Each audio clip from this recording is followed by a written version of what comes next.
Yeah, too many colors. Peace. I wanted to say, got the hat yesterday. As you can see it, specially made. Kemet Ray Ma'at, which means Black Sun Justice. So I want to thank you for that. And my wife, she wanted to say something too.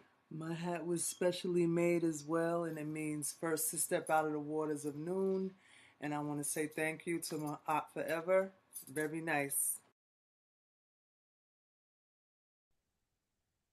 Sister Andrea Brunet is in a place to be. How you doing, Senate?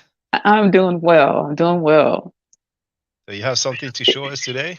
Yes, I went on to the product line and I bought 3 shirts and I just wanted to show you all what I got.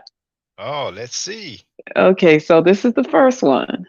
This is the Ah, the Ankh shirt. the Ankh shirt. I got it in black and gold, but I think I'm gonna go and get a blue one too. All right. Okay, so that's the first one. All And right. then The Ma'at. Oh, it looks this good in I don't blue. yeah, All I don't know. right. Yeah, this is the Ma'at one. Oh, that's I don't what's know if you up. can see. Yeah, we see it. We I'm see trying. it. Can you see it? Nice bright And color, you know. yeah, I love this. I love this color. I love it. And then the piece de la resistance is my favorite Having the best of one. me I'm tonight. the place to be tonight. Yeah, That's my what's up. favorite. Having the There's best that to on me the sleeve tonight. too. Even on the sleeve. Tonight, All right. even on the Tonight. sleeve. I had it. Yeah, All this right. is the lick right here. So I'll be wearing that on Oh, your next live. I will have this one on. oh, that's Yeah. beautiful. All right. So Well, that's the 3 ones I got. thank you Love very much them. for your support. It's appreciated. I'm glad that you like the products. You're welcome. You're All welcome, right. and we'll see you on the next live stream. Okay, I hope you can see this. Civilization started with agriculture. Custom made shirt from Ma'at Forever, Shaka Indugu.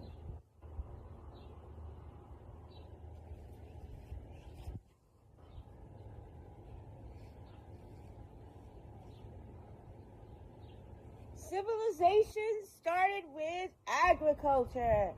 This is Curse of Hammurabi, Shaka Indugu, who I support. Civilization started with agriculture. Hey, this is my unboxing video that I'm doing for the product I bought from my Forever's channel. I bought the coffee mug, and here it is. Sorry there's a glare from the screen, but lots of bold, crisp, beautiful colors, inside and out, high quality ceramic. I absolutely love it. So y'all go check out his website. He's got a lot of fun, fresh designs. And cheers to you, Shaka, and all of your endeavors. Peace. All right. Hey, brother Donnie Williams. See, you got your mail. Yeah, yeah. What's up, Shaka? I was gonna do just a. I know it's a serious topic, but I was gonna do a little No, no, I appreciate that, bro. I'm unboxing. glad. So I'm glad. Yeah, yeah. Live yeah, man. unboxing. Bro, you don't mind if I use this excerpt, like as a clip, my No, intro? no, Oh, it's all thank you. good. Thank you. And Yeah. for those who wonder, I'm gonna share the link. All right, that's lovely. Yeah, I got the Heather Gray. Oh man, yeah, Oh, you got the I Kemet didn't, shirt as well. Okay. yeah. Can you? I didn't know it had that on the back In the though. black. Yeah. Yeah, that's nice. That's what's up, That's man. lovely. Oh, thank you. I So appreciate that. yeah. So just letting you know, just coming through, showing some support real quick, man. I'm about to get back into this Netflix film. So um, just wanted to say peace, man, and thanks. Yeah, thanks a lot, brother. Okay. All All right. right. Our sister RP is in the place to be. What's up, sister? Et Sin E. How you doing? E.T. Senate E. I'm doing Nefer. Oh, great, great. Um, well, I got it today. I was thinking it was coming from France, but then I did the tracking and it was outside actually when I went to check, and here it is. Oh, that's what's up. It's just like my hat. That's what's up. Yeah, Let me do the solo layout. There it is, brothers and sisters. That's yeah. what's up. I really like this. Yeah, so I have an after school program that I help facilitate. And I'm going to wear this because we're going to start talking about coding. So I'm going to Okay. use this as an introduction because this is a code. It's Mm. ancient code, but it's still a code. And then we're going to be able to, demonstrate. I'll be able to demonstrate to them the meanings inside each of the, glyphs and stuff. So, but yeah, I was looking online and I was like, this is actually like really good designs, So as soon as I get some more, extra money, I'm gonna get the matching hat and I want to get a Ma'at shirt. But I really like the Kemet one to start with. Yeah, so it's really good. And the prices ain't bad either, so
C'est nous.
Ok.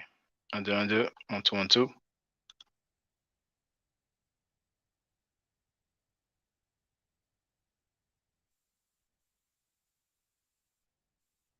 Okay, let's hope. Let's hope it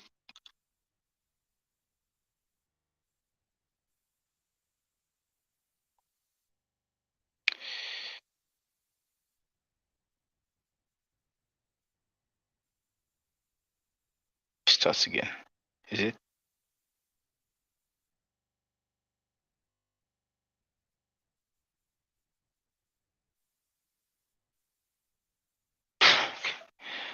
Mic check 1, 2. Mic check 1, 2.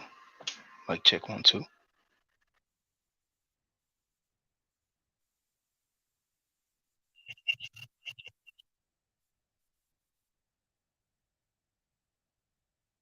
Deux.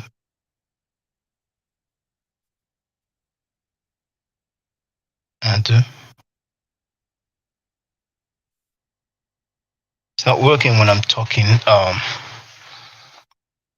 No, dang. I'm sorry. It's a bit loud. I'm gonna go to the settings because 25%. Hold on. Gotta get this together. How about now?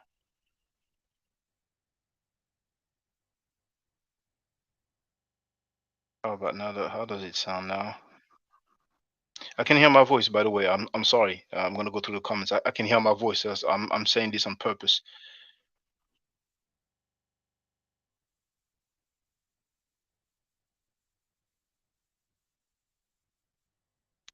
1 2 1 2 under.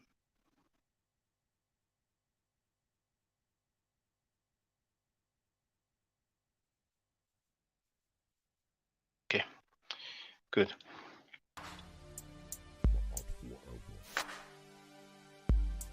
How about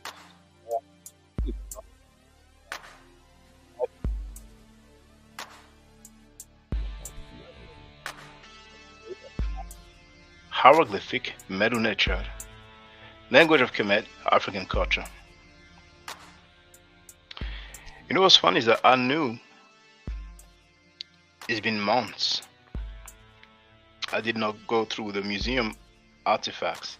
I'm talking about the pictures because I have a fair bit of videos, and of course I'm planning on going to more museums and have more videos. But for the time being, I'm chilling on the videos because, as you can see, I've uploaded a few lately and they had very little views, and it's really bothering me that I spend so much money to travel the board and go to these museums, and then videos don't get the appreciation they deserve. But I have plenty of pictures, so I want to go through them like I've been doing months back. But actually, out of curiosity, I looked at the last video that I did this way. Now back then it used to say Kemetic way. I'm gonna get it together. Kemetic spirituality, but I decided to put way of life rather than spirituality. Um, it was a year ago. It was August last year, and I'm surprised. I mean, it's like lately you've seen there was a fair bit of drama. All these people defending molesters and all that. People lying, um, unnecessarily. And as you've seen recently, some people who went at me for being against child molesters, rapists, and pedophiles, you can all witness that they had no smoke for that Hebrew Israelite dude. So the funny thing is that their boss has talked about molestation reports that he was going to talk about. So the same thing that they act like they don't have nothing to do with, here comes their boss who talked about it. And they will not be able to say that that has nothing to do with them because they are on that panel. One of them in particular who is streaming on that panel. But I don't need to say no name in any way. I don't need to put the fair use disclaimer. For the record, every now and then I will do that. So whenever you see Kemetic way of life, Hieroglyphic, Medu Neter, and so on, just like the title, I will put the same title. Then understand that it is also a free talk question and answer session. So if you want to, you are free. And I've left the link in the chat. Don't feel like you have to. Just gonna go through some artifacts I saw. So I don't expect many people, because you know how it is when I deal with the Medu Neter. All those people will be like, what about the Medu? What about the teaching? I had a few people who left comments who were like, yo, what's up with the teaching? What about the teaching? Some people that I never seen my panel when I was dealing with the Medu Neter. And it's funny because it feels like teaching is just talking about a particular topic. You can teach against rape, you can teach against child molestation, you can teach against pedophilia, but they don't like that, so they come up with those excuses.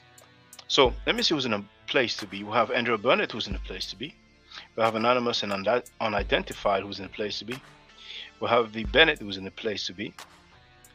And I think that's about it. Oh, Donnie Williams also is in a place to be. Okay, so I'm going to use my other computer for the pics. So just gonna plug mic.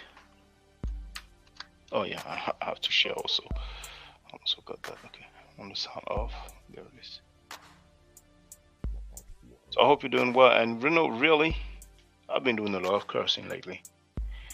I mean, It's funny because I've been online for 19 years, and there was one time when I was interviewed at a radio station, online radio, and I used a profanity because the person said something that really, but anyway, that was like, one time. But in 19 years, at least in English, I wasn't using profanity until the last few months when some people, as you know, made sexual remarks about my 3-year-old daughter and, all kind of things. So, yeah, I did love cursing. I'm not proud of it, but I'm not ashamed of it. You know what I'm saying? Sometimes you have to speak a language that people understand. You know what I'm saying?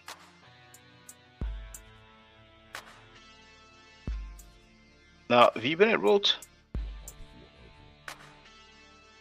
oh, that is Storm. Okay, okay. Oh, that's what's up. That's what's up. Okay, thank you for the info. I think it was stated, but I forgot. Let me just check the sound just for the sake of it. Hold on.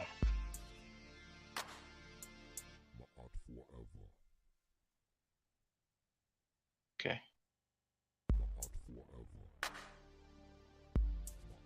All right. So I'm going to share.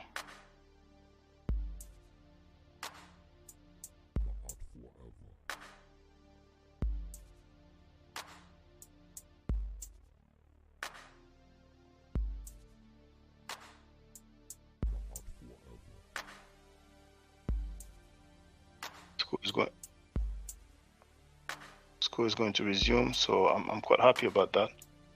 Looking forward to it. Should be able to share.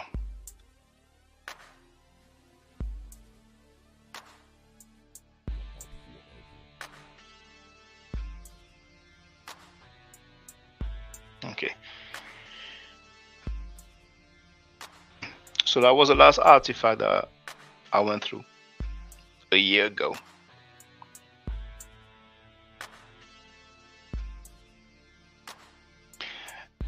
Those artifacts are from the Louvre Museum, Paris, France.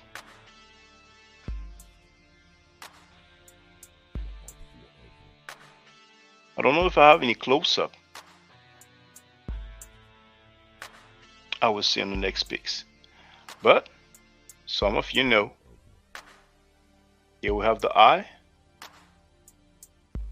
the throne, and is it A40?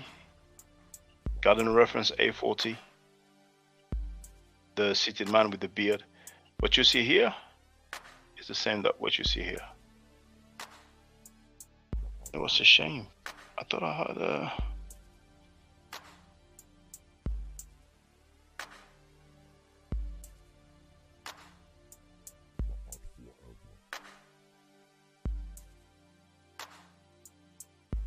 Hold on.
Sorry. Baby girl thinks she can spend hours on the phone. You know, she has to understand she works. She works. She goes to work. She goes to school. I almost said work again. She goes to school tomorrow, so now I thought I had a way. I know I have it on the PowerPoint.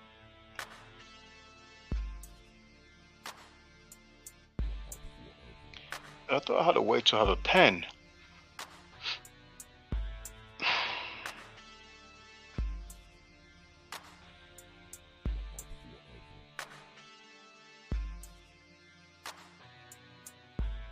Never mind. So do I have any close-up? Well, that's a full thing here.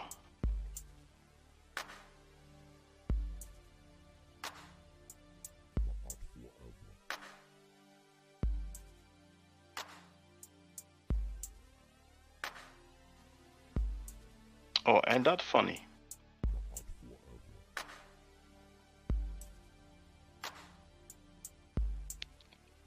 Now, this comes from the door of the tomb in the name of a scribe of the army called Senu. I don't know if his name appears, but you hear me say Hotep Senu, Hena Senu, but Senu is a plural of Sen, so it's unlikely that this scribe or Sesh was called Senu. Now, it is circa 1375 BCE. This is 3,000 years old. And it probably comes from Tuna El Gebel. It's probably Jebel, actually. And it's made of limestone. And you have 3 artifacts, numbers, or reference because, well, I wonder what. Well, probably this one here, the stele here, has its own one. But we have 1, 2, 3. I presume that's for those 3 here.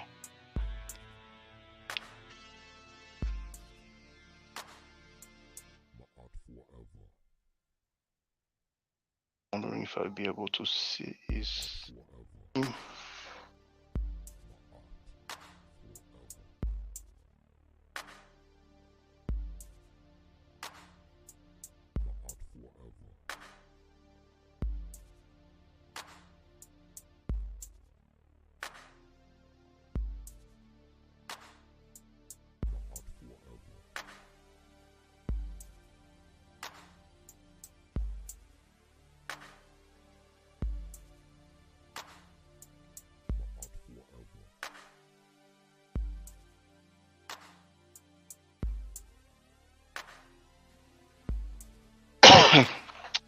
I don't see his name.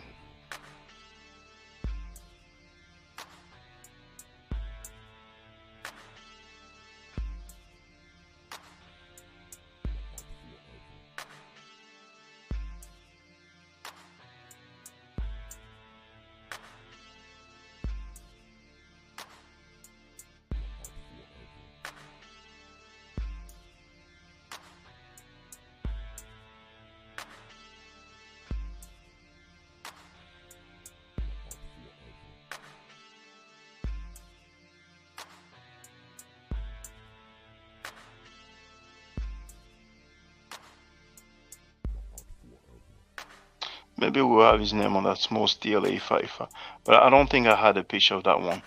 There's a glass, as you can see, we can see the reflection, so I couldn't get too close.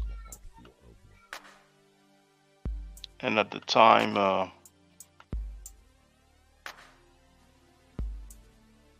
took those pictures years ago, so there was not too many megapixels.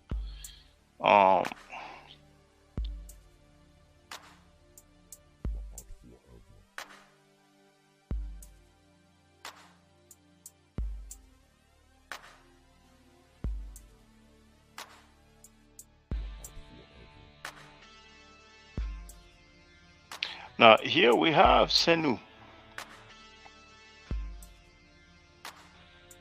Senu Akpet. Now I don't know if there was an N in between here, but I have D Senu or Redi Senu. I'm puzzled really because Senu is a plural. So maybe it's a homonym that I'm unaware of.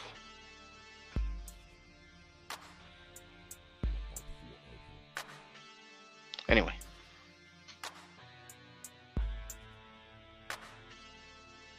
$8K is for video. Those are pictures.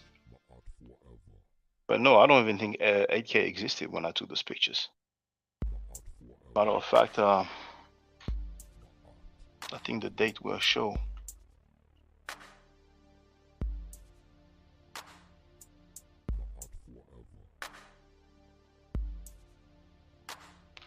(2011).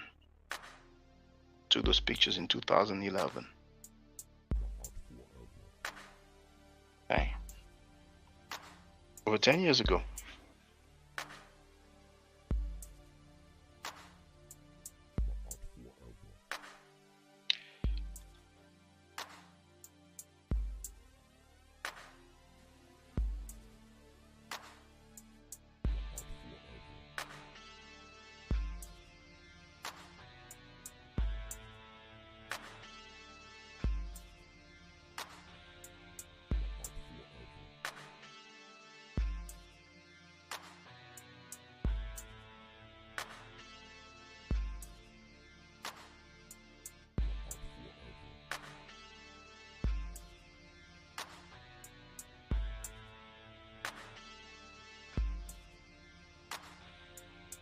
Oh, I did have a close-up of that stele. Now, for the record,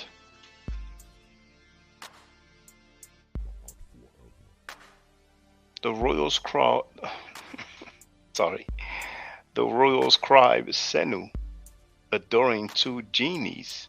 I'm sorry, two funerary genies. Now, this is the same date, of course, and we'll have the reference here, C282.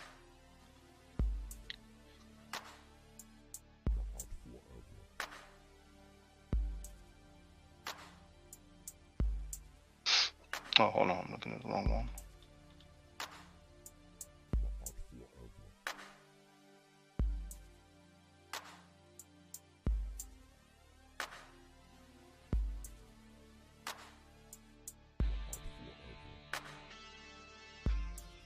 I wonder why they wrote two genies, because I would say this is Heru. And that one, unless the name is written somewhere, I wouldn't try to guess, but there is a beard, which is a symbol of somebody that has passed away or that is a deity.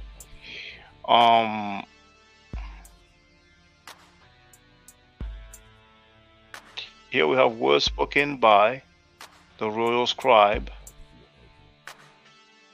and we have Senu.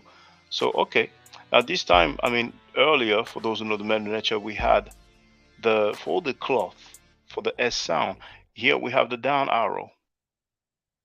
Then we have the end, then we have the, actually we have the vase here, or the pot, which is a bidito. Then we have the QWERTY, and we have the three strokes, you know. So you know by now, I mean, some of you who study, you know about the, what is it called again? The phonetic complements.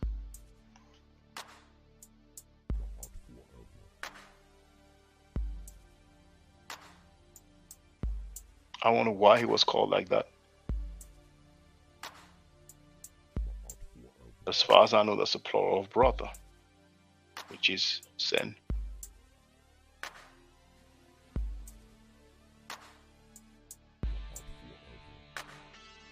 And you know, here we have the word henna. You hear me say Hotep Senu Henna Senut, and we do have the word henna here.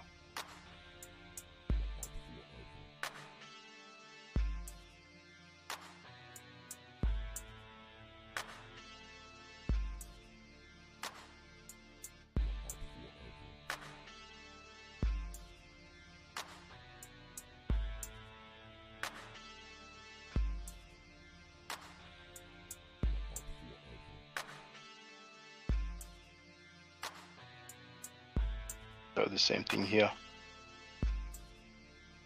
Teshnesu, about the honorific inversion or honorific transposition. You know, when you're looking for some word, I was doing the class and I was looking for the actual term. I remember honorific inversion because that's what I use the most, but it's also called honorific transposition. In French, we say transposition honorifique.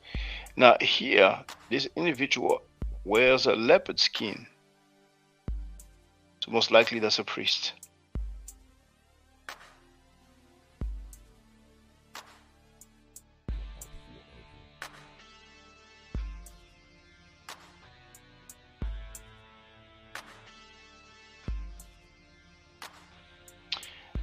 Maybe the description will say that this is a pyramidion.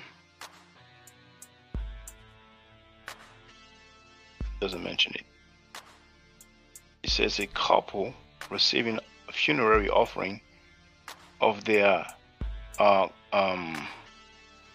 parent, a close parent or relative parents, circa 1500 to 1400 BC. This is 3,400 years old.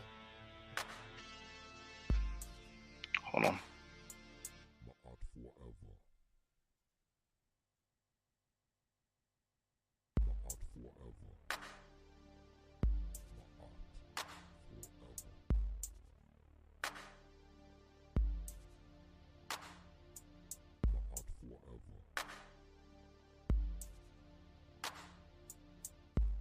That's Inpu or Anubis.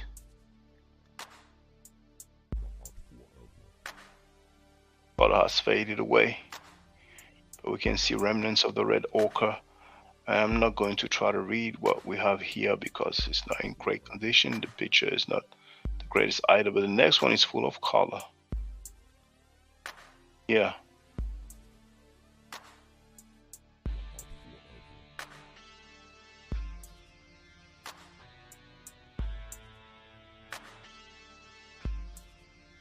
Here, this is a Shen ring.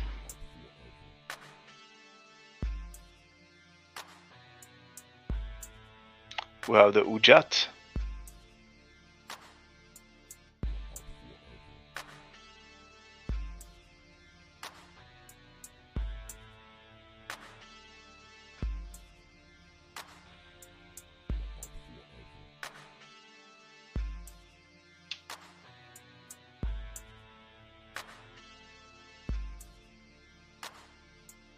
I'm so used to the Hotep Dinesu or Dinesu Hotep, but here we do have Iret Dinesu, which is similar in terms of the meaning.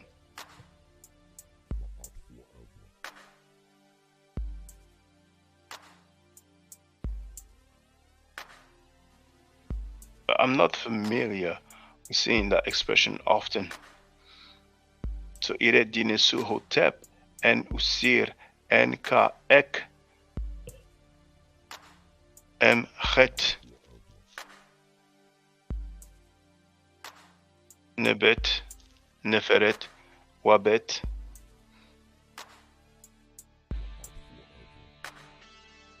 NKNE. Now this, I believe, stands for it, which actually means father. It's a word that's quite particular because there's 4 different spellings of it, and this way is one of the spellings. So sometimes, even myself, I happen to read fast and say Tef, but I presume it stands for it. You know.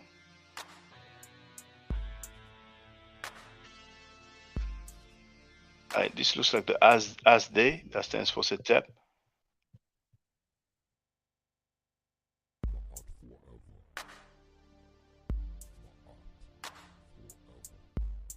The virtue with the arch back, that's Mut, and we have the phonetic complement. And here, you know, the funny thing, this is another spelling of it. Oh, my bad. You have Mut F, okay? Then we have another spelling of it, even though we have the relief, the loaf of bread, and the horned viper. But that's another spelling. And obviously, I will read this it E. You know, now I don't know what happened with this one here. Looks like you got chiseled or damaged along the way.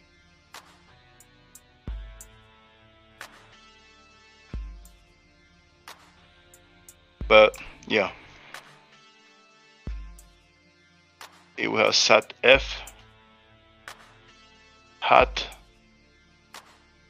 Oh, I forgot if this glyph stands for Shep.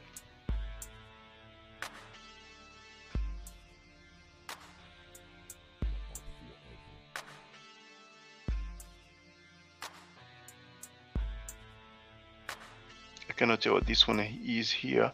Here we have Sa F, Pet M. I don't know what this is. I don't manage to read it. I wonder if this is the G, so that would be Ga, and probably Ga E.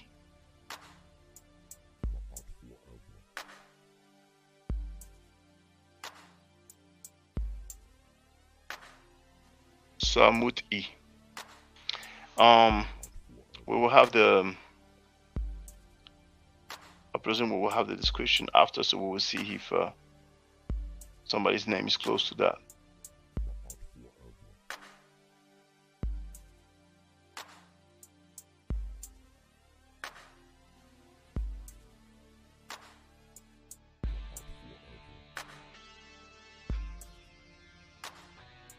Over here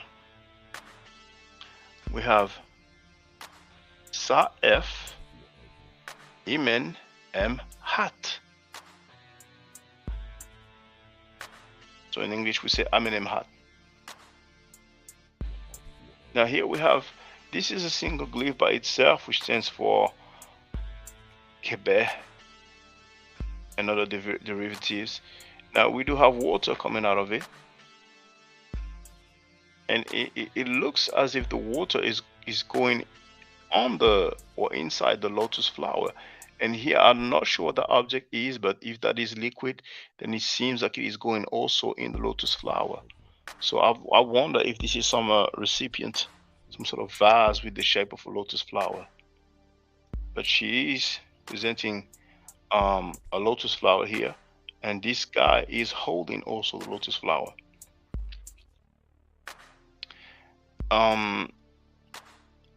For one of our essay, the university course of Egyptology, we had to make a description of some tomb, and we had the choice of tombs, and the one that I used when I went through it, if I remember correctly, was many women who were holding the lotus flower.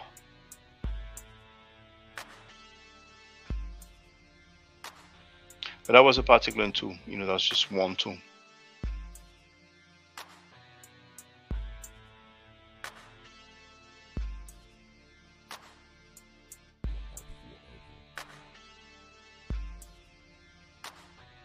Sat F, it S, Sa F,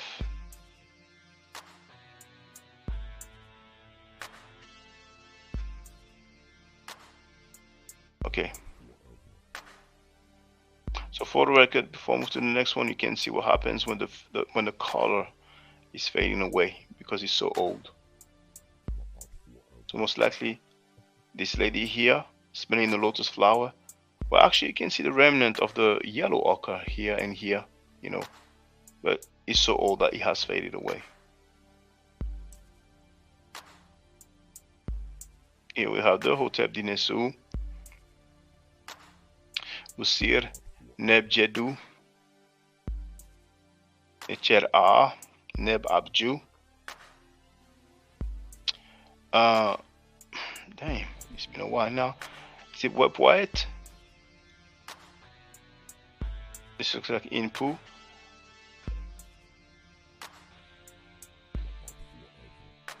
Nebta Jesser. And then we have Inpu. Doesn't look like it, but this is a stool here. Kemet.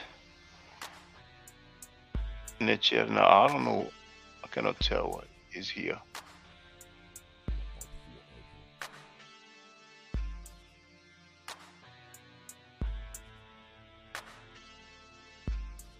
Oh, Inej. Inej.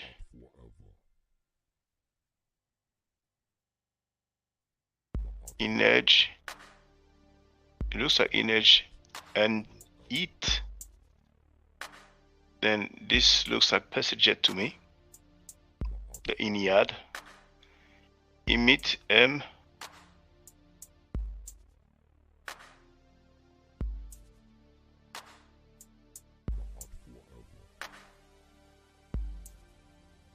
Abju.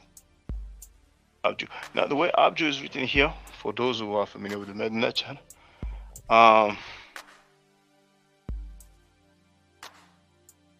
it doesn't read in the exact order in which it is read, but it is for the sake of symmetry or aesthetic.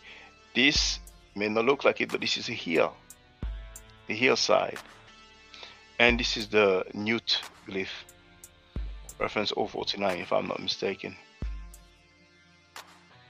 It's been a while I did not read any stele. So we have Necheru, Nebu, and I'm sorry, Nebu Tajeser. Now I cannot tell what this is here underneath the Jeser, but we have D, S, N, what is it again? Beret Cheru, if I'm not mistaken. Some will transliterate the T, Henneket, but most don't.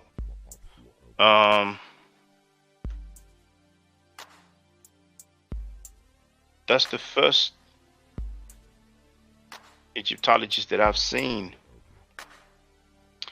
transliterating the loaf of bread and the vase, the beer, basically. Others just say, you know, Beret Cheru, invocatory offering. Ka Aped, Chet, Nebet, Neferet, Wabet. This is a determinative. And probably Heseb. Don't quote me on that one. Irep, that's one word. Very common word. Iretet. Sesh Menechet. You have to be familiar because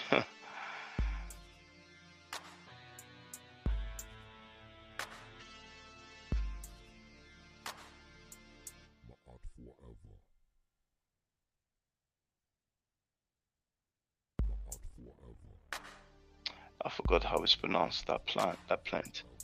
I am a bit rusty. I'm gonna work on that. Okay, I'm gonna find some that look a bit better. So we are told it is Jehusi and his wife Henut receiving libation from their children circa 15 to 1400 BC. Their parents are seated on the right.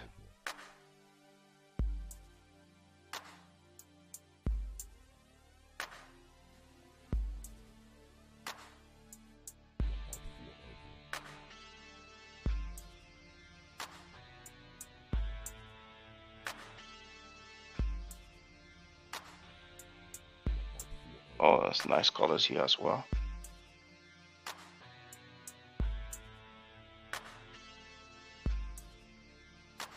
What's interesting here is that we can look at the contrast between the white clothing and the skin color. See? Now, if you look around the arm here and around the hand here, most likely this was the color, but over time it has faded away.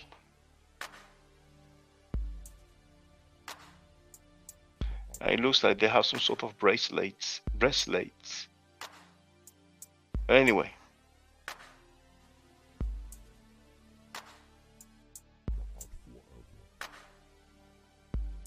we have Usir here, then it looks like Kemet.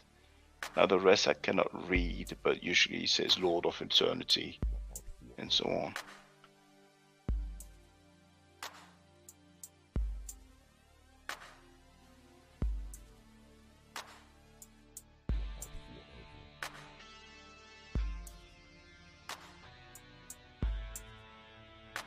Now I can see Senet, it looks like Senet F, Nebet, Nebet Bear.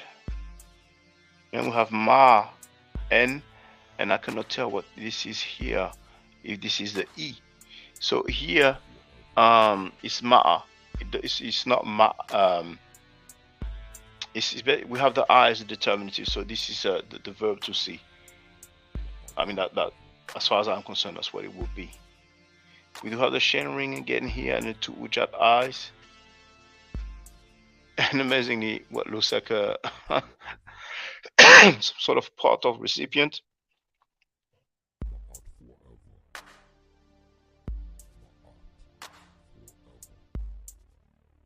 The glyphs are not easy to read on that one. But here we do have the typical Hotep Dinesu, Usir, Kemet. Oh, I forgot that one.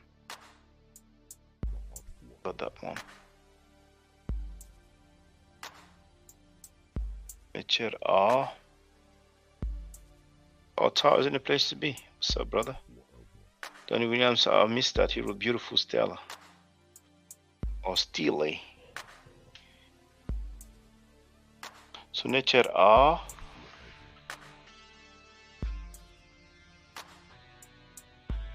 I'm not tell what this one is, but then we have Jet. It looks like a Ready F, and then we have Beret Heru, Te Heneket, Ka Abed, Sesh Menechet. I forgot that one. This one too. I'm rusty. Het Nebet, Neferet, Wabet.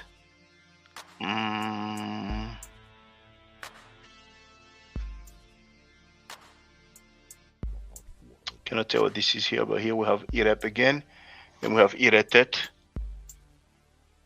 I will say Chau for wind, but don't quote me on that. But this what looks like the same glyph here. NKN, Sesh, N, and I don't know, it may be a given name here.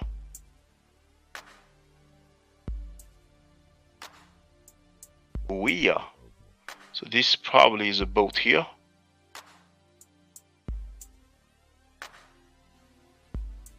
I cannot really tell here what it says, but here we have Nebet Per, Ma N, and then probably E.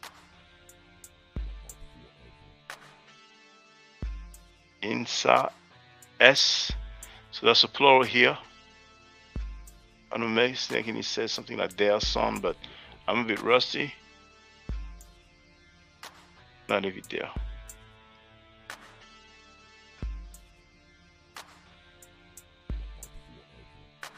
Remember, we are. So the scribe of the how do you say cavalry in English?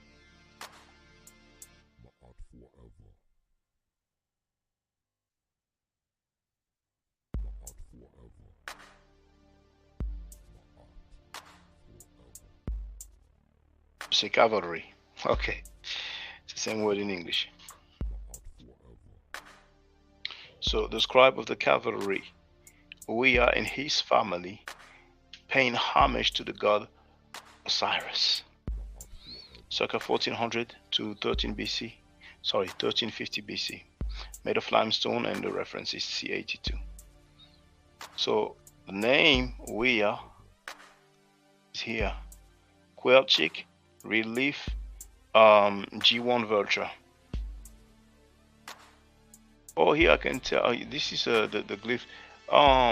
It's like the glyph with that person holding a frail, seated holding a frail, and this most likely is a boat, because Wea is a word for bark or boat.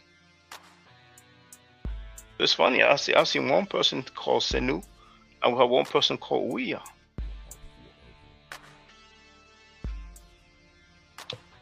Another nice example of what the color used to be like. You can compare the contrast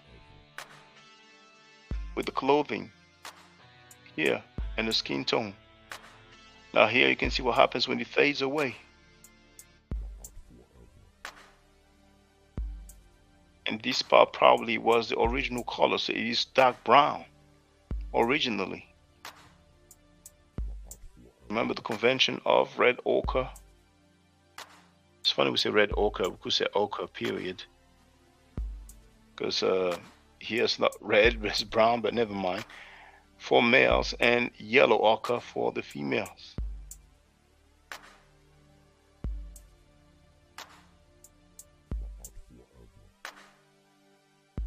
Ad nefer.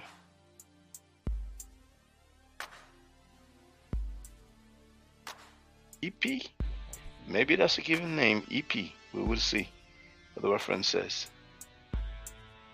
Now, here unfortunately is damaged, so I don't need to try to read that. It may come back to me, but what the phonetic value is for that glyph here.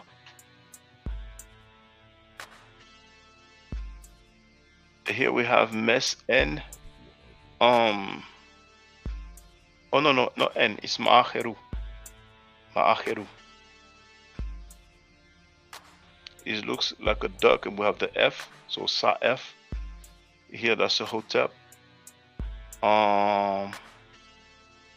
That's Jed, that's the cobra, that's the hand, believe it or not.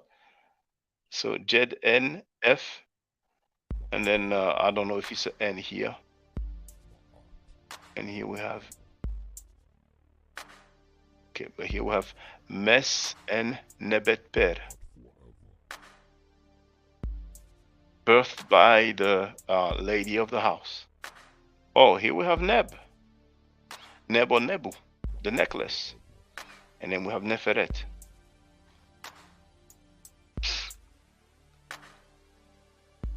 I forgot what those things are on top of their head.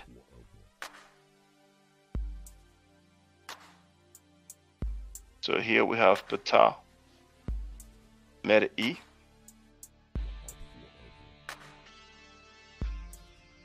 I don't know what this is here. I wonder if this is an elephant tusk, but we have Ma. Here we have Sa-Ek.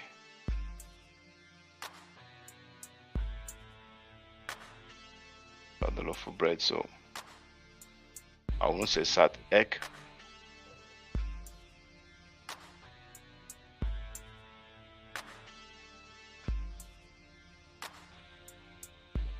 So we have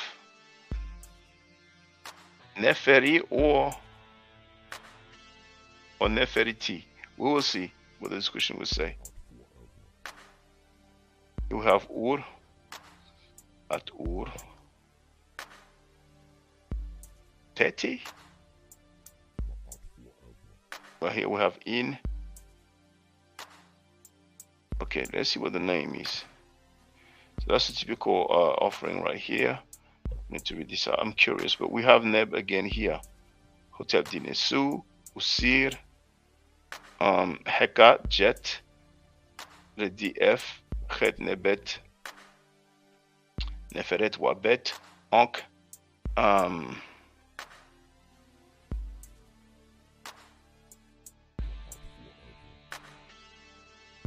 it's funny because I'm familiar with the Ankh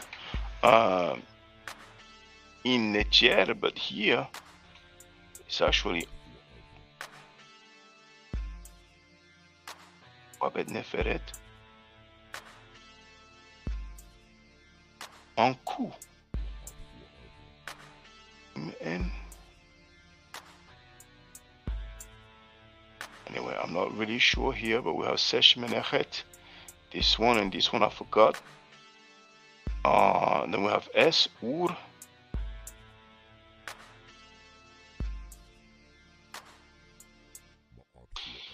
This looks like the hair to me.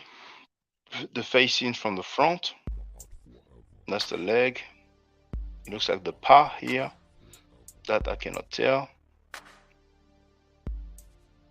It looks like iteru. This looks like the loaf of bread. Well, it doesn't really look like the loaf of bread, but I presume it's a loaf of bread because this is, to me, this is a red leaf, loaf of bread, the mouth, and the quail cheek.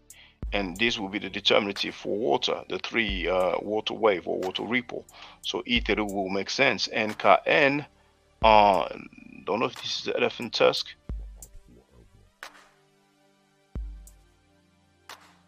It, Imen, Mes I, Mes Nebet Per. Neb. So Neb or Nebu seems to be the name of the lady of the house. So let's see what names we have in the description.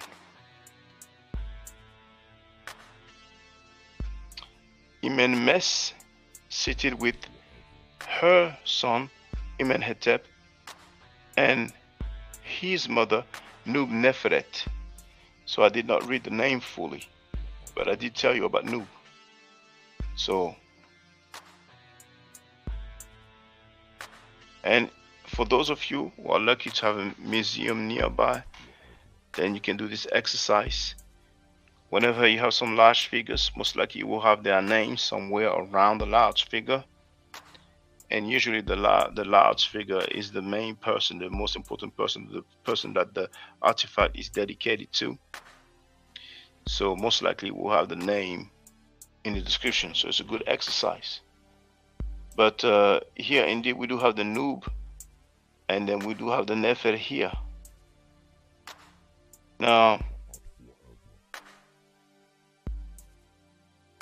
what was the Imen? Well, here you see, when I was reading, we have Imen. It doesn't look like it, but this is the men, the Senate game, which stands for men, the Baidito. This is the report of water, so that's the phonetic complement. So we have Imen Mes. See? What other names do we have? Imen Mes sitting with Imen Hetep. So where is Imen Hetep?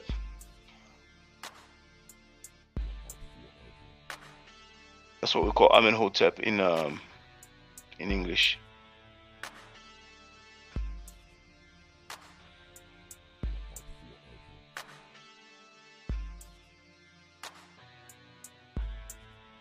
But never mind.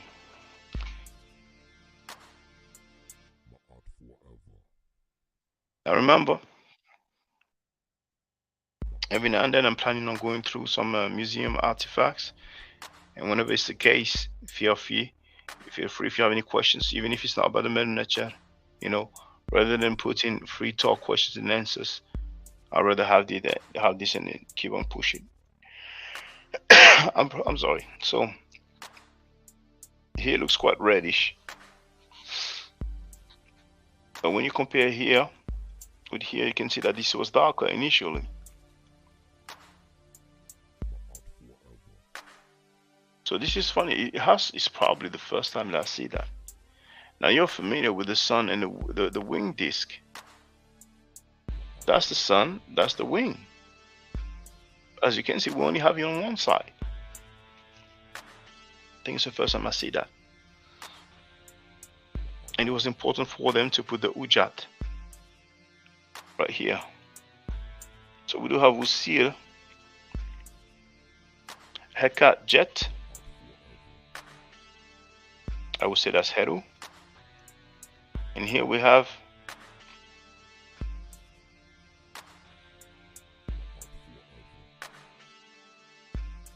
Medhet. What does Medhet mean again? I forgot.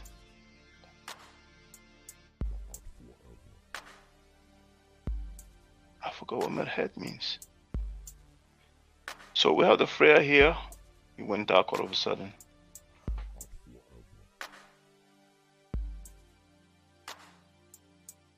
Okay, it's not doing it on your end, it's doing it on my end. We have the Freya, we have the Was scepter, we have the Heka scepter as well. Now, of course, that would be Usir with the Atef crown. Now, sometimes Aset does have this crown, but typically that would be Heru. So this is Aset because her name is written here, and it says Mut Neter, Aset Mut Neter. This I cannot tell what it is.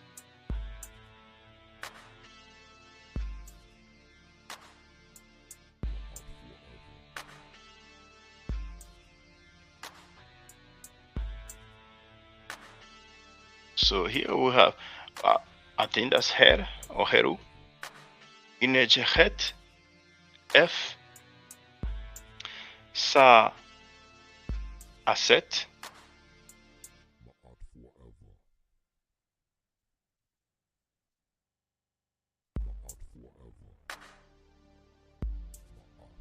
But I will read this as ready. But then we have the, actually you see here, that's the same position here. I believe here it's the same position as this one. Now this is a position of prayer or adoration. But mind you,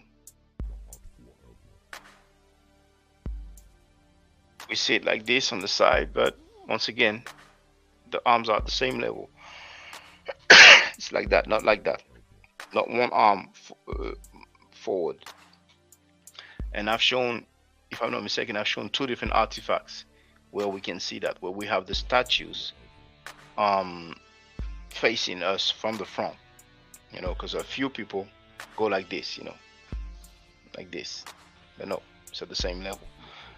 We only see it like this. It's the artist made it like this so we can see both arms, because if the two arms are at the same level, then we don't see the other arm. We will only see one.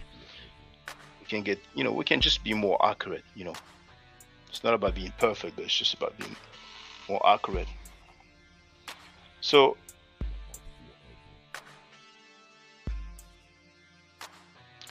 I wouldn't say dua. There's no phonetic complement, but anyway, somewhere around the line of ready or something like that. Then we have en, usir, in. Some people might not know, but the red crown has the same phonetic value as the ripple water. As the water ripple. Then we have seshnesu, saek. I almost read this as sat, but this is the feet of the duck. Or actually, is it really the duck? The duck is not supposed to have that stuff in the front here.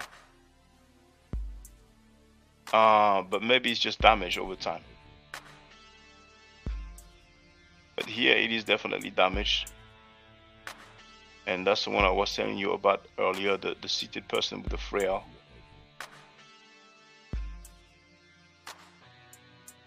Now that's the cobra. Oh, that's Jed.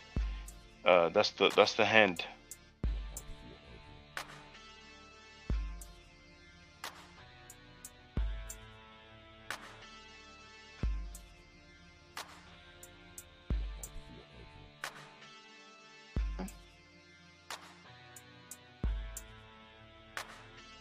Okay, don't quote me on that.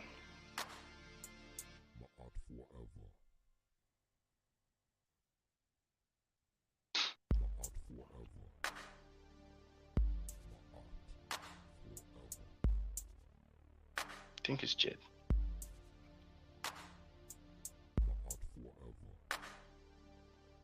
Okay, Jed F Inejahet Ek.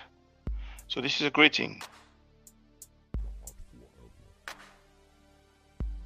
This I cannot tell, but here we have Abdu, Neb Nehe, and here we have Nesu Necheru.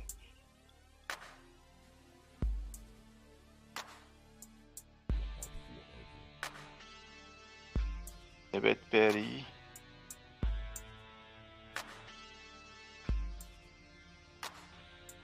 It looks like poo, but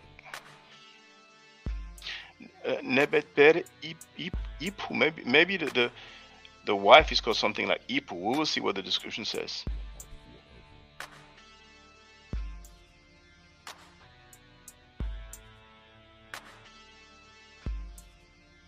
Imaki Saef Meret Saef Meref Seshnesu. It looks like N Meref. Cannot read here. Heseb. Yeah, it looks like Heseb N Necher Nefer. And maybe this is Ak, because we can see the quote-unquote collar, you know, the stuff hanging from around the neck. So that I wouldn't say that's Sa, or actually that's the K, the handle, the basket with the handle. So probably ak ek. I doubt this will be sad, but anyway, the rest is damaged. And then we have Ma'acheru here.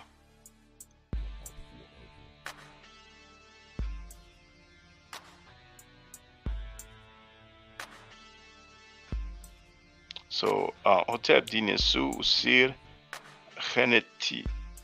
Genet Imentiu Necher A Neb Abju. Forgot if it's once again web white. I kind of forgot exactly how it is transliterated. Maybe Shemau.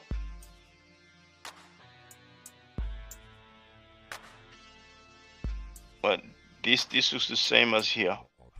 Webwaut. What was wondering, Webwaut probably. We have some plant here.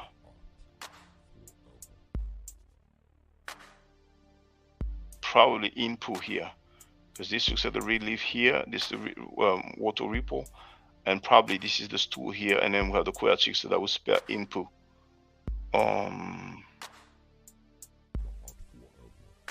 Is it the head here? I don't know, but this looks like pet right here, but I'm not sure. Then we have F.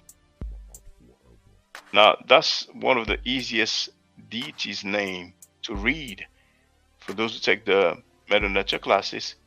This is the stool, that's the loaf of bread, and that's the wick, or what do you call it again? There's another term they use, twisted flask. So those are all uniliterals. One sound, one sound, one sound, and that's the determinative. Got in the reference A40 if I'm not mistaken. Some people call it the classifier. That stands for a deity. So that's the name of a very, very, very famous god.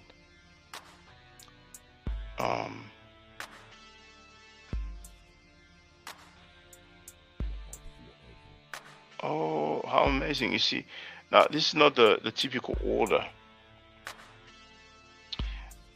It's not read the way it's written, but that's Seker. And that's what I would say. Even though we do have the two oblique strokes here, don't quote me on that, but I think that's what it is, you know. Neb. I cannot tell what this is here.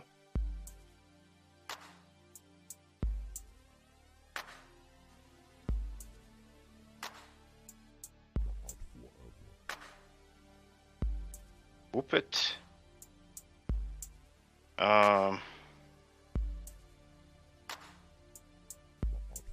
I don't know Whoopet for here, but I don't know if you follow me here, Donnie. I was about here, and this I don't know what it is. I mean, this looks like the pool to me, you know, reference N38. There's two. Now I forgot if I know N38, got in the reference N38 is one of them.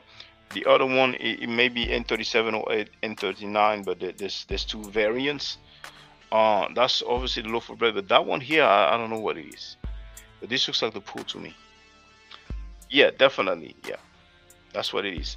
See, I think Brother Donnie is a bit behind on the stream. So maybe, you know, you can, I don't know if you're using your mobile phone or the computer, but if you press the down arrow, I mean the side arrow, the right arrow on the YouTube application, when you press like you how do you call it again? If you tap on the right of the screen, it goes forward or backwards by increments of 10 seconds. When it's on the actual website, or let's say on a computer, it goes by 5-second increments. So yeah, Danny is definitely behind on the stream. Or maybe you can just refresh the page, so you will be, you know. But yeah, Twisted Flask, you see Danny is here. So as he wrote here, that's Ptah, PTH, that's Ptah here. So Ptah Seker, I think Ptah Seker, you know. Yes, you see, he wrote, looks like Seker. So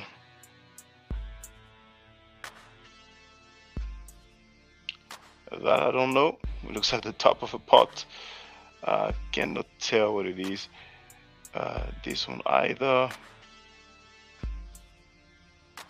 So we have Redisen, Red Heru. Is damaged here, but you can tell here the Heru and the Peret Heru. Here you will have a loaf of bread, and here you have the recipient that stands for Heneket. Then we have Ka Aped, Sesh Menechet. I don't know if this one is the Heseb here, but here we do have Irep. Here we have Iret. Oh, is it? No, it's not. Is it milk? I think Iret stands for milk. So it comes back to me now.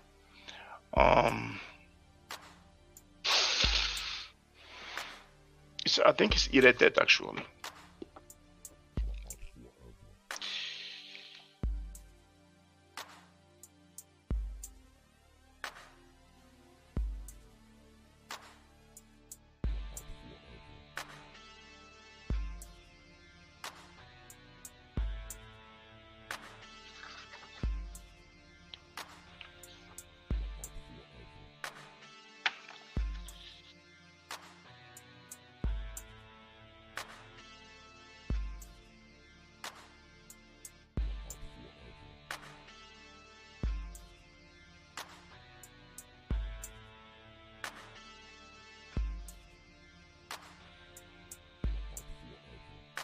Yes, Iretet means milk.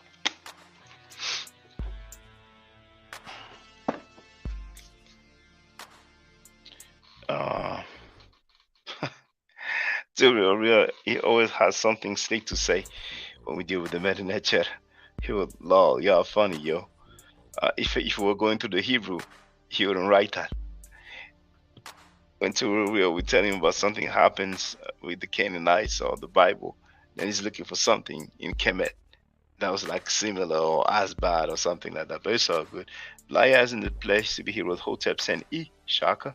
What's up, Blaya?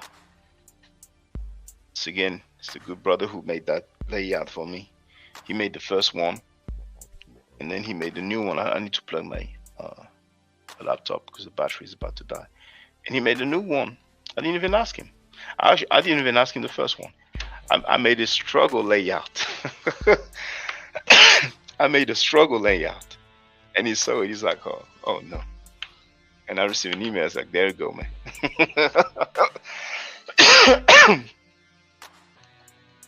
And then one day, I don't know if it was for the new year or something, he sent me the brand new layout.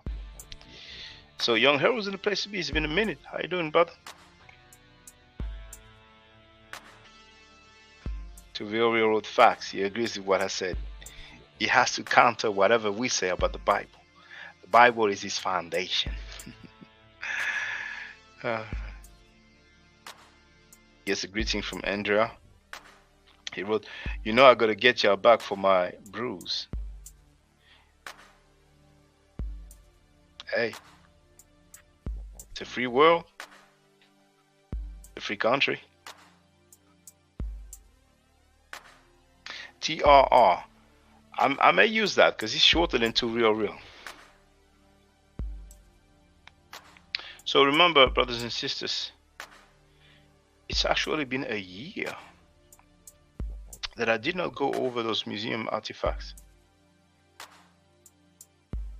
But whenever you see me, from now on, with this title, Kemetic Way of Life, Hieroglyphic Medu Neter, blah, blah, blah, then it's the same as when I had the title,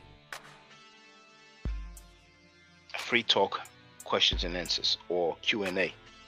So if some of you want to get on the panel, then feel free, but don't do it just to make me happy, But anybody who has any question about anything, now for those who don't know, the chat is open to supporters only. You have the link to join. It's at the top. Here, it's $3 per month, which is $36 per year. But anybody can hit the link and get on the panel. For those who don't know, in order to get on the panel, you need to have a webcam. You need to show your face. Now the people I know already is cool, because I know them. Andrea's letting TRR know that she still got her bell. Young Harry was taking care of business.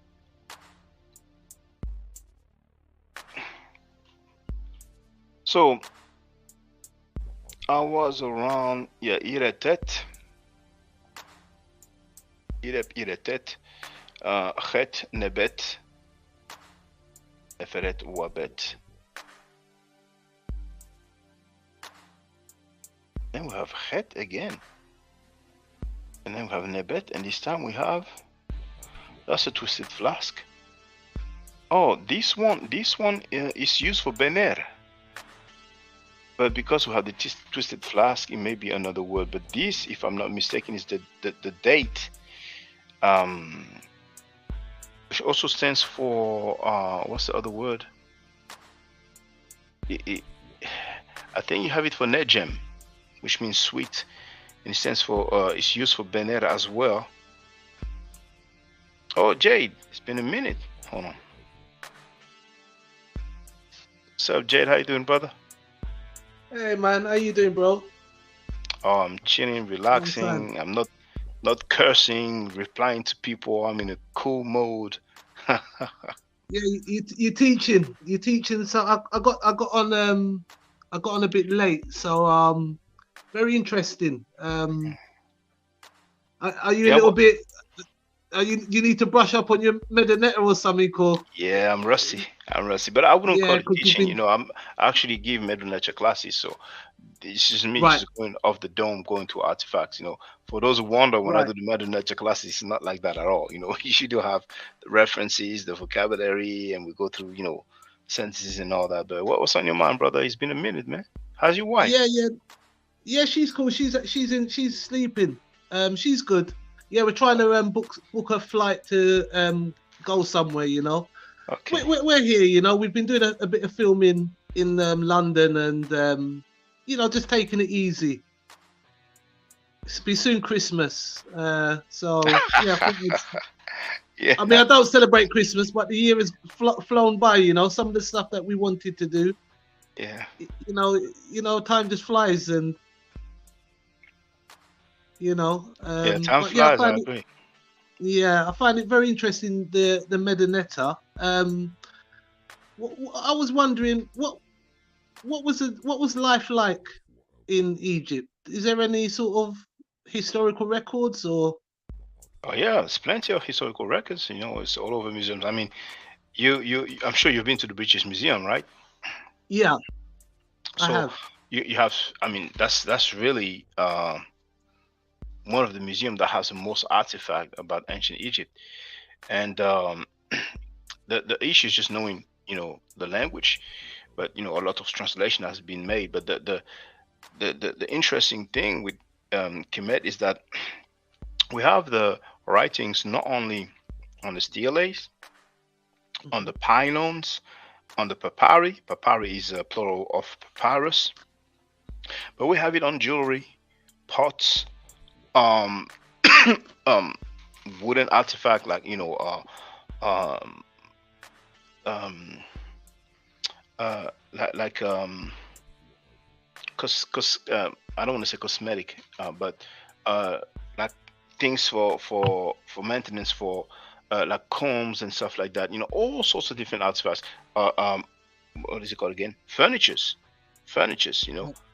Boxes and stuff like that, or chest, like some people say. So they rolled like damn near everywhere. So we have a good idea of how life was like, and it's not only dealing with the royalty, uh, and we have people like some may call them nobles, but Yeah. scribes, people who were working in the army. Okay. So different type of ranking when it comes to society. So yeah, we have a lot. So we have imagery as well. Like a lot of time on these steles, we see the offerings that they will give. But yeah, we will have a pretty good idea, not only what the people of Kemet wrote, but also the foreigners, the exchange of goods, and like the Amana letters and other communication with foreign nations. And of Yes. course, when the Greeks were there, even though it's the late period around 400 BC, they were there when the language was still spoken, and they Right. took a lot of the customs and traditions of ancient Egypt and adapted some of those customs to their own, and even a fair bit of the gods. They had some Greek equivalents to the ancient Egyptian gods. One of them, Dionysus it is, but um, which equivalent Dionysus. is it? Uh, I'm not sure how you pronounce it in English. Um, Dionysus. Now, whose equivalent is it? But if I search for Egyptian, it's the Egyptian equivalent of Osiris. Okay. But I'm going to share Osiris this was in the the one chat. with the Yeah, he go had ahead, like brother. Osiris had sort of like a hat. Was he sort of always like green, a greenish color? Was that Osiris Uh, or a not? fair bit of That's not time, Osiris. a fair bit of time, he was depicted green indeed, And and why was that? but some people say it deals with the vegetation, you know, Oh, you know. But I couldn't it say for represents sure. basically colors represent um say so if you use green, it's got representation. Did they explain that in Egypt or Vegetation, I think, because um, this may be found from some Greek writers. I don't know if it's Plutarch. I haven't finished reading his writing on ancient Egypt, but some people say, many times it is said that he taught mankind how to, work the land or the earth. You know what I'm saying, to feed themselves. Hey, we have a Femi. What's up, Femi? Hey, how you doing, Hello. brother? In a minute. I'm okay. yeah, for me? Yeah, How you yeah. doing, Cause man? you be holding them late night sessions, my time. I wake up at 5 o'clock in the morning and see that you just got done with a live stream an hour ago. Yeah, I did a few streams because you see, I usually wake up in the middle, like 3 a.m., 4 a.m. And Me the too. last time I woke Mm. up around that time, and that dude, the Lalebo Pum Pum, he said something, so I was like, okay, let me reply to this dude. You know what I'm saying? Oh, But really? yeah, right. I saw the Okay. video, but I didn't watch it yet. Oh, Yeah, I thought it was a replay, but was this something recent? You said now. yeah, but the latest one I did, I mean, I did two. I did one. I even forgot the title, but oh, somebody else came. Oh, Young Hero, what's up? Yeah, I'm there too, man. We have the whole Miles Forever team getting on the panel now. Like my boy too, you been We're all over getting the the place. band back together. Hold on, Young Hero, we hear you like your phone is in the car and you're outside or It's something. You distorted. hear me now? Yeah, we hear you Yeah. good now. Yeah, I'm here for a minute. I gotta get my child in a minute, but see, let me hop on because it's been a minute. Yeah, man. So I've been looking. If you I've bet been it makes me seeing laugh. He will check a class back immediately. Shaka Class back in. The earlier the better. What's going on, Shaka?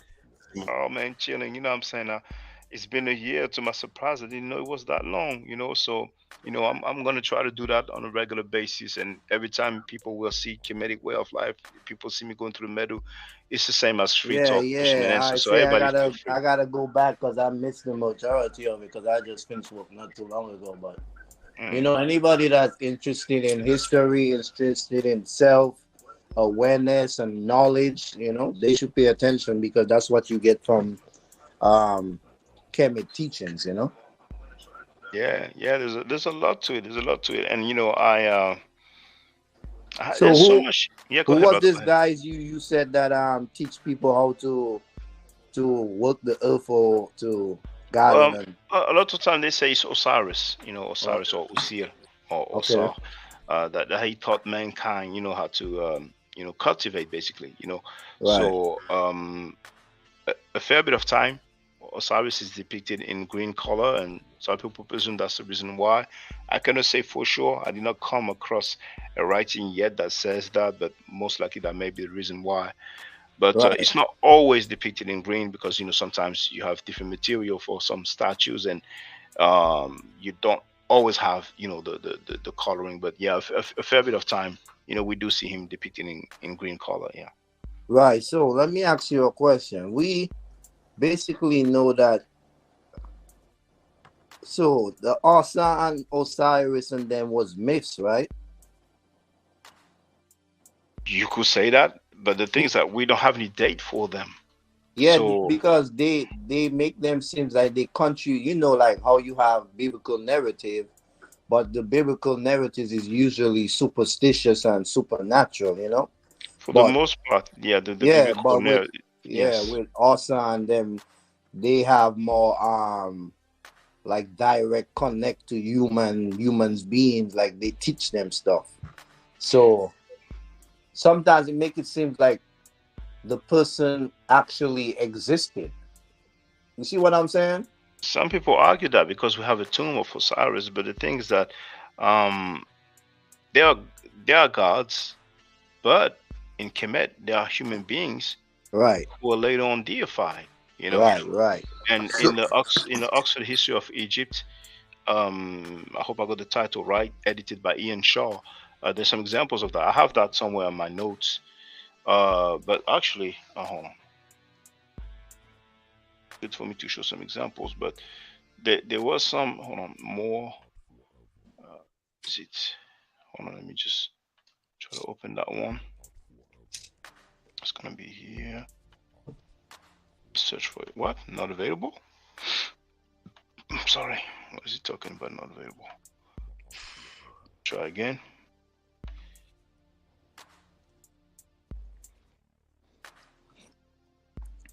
Hide. Hide.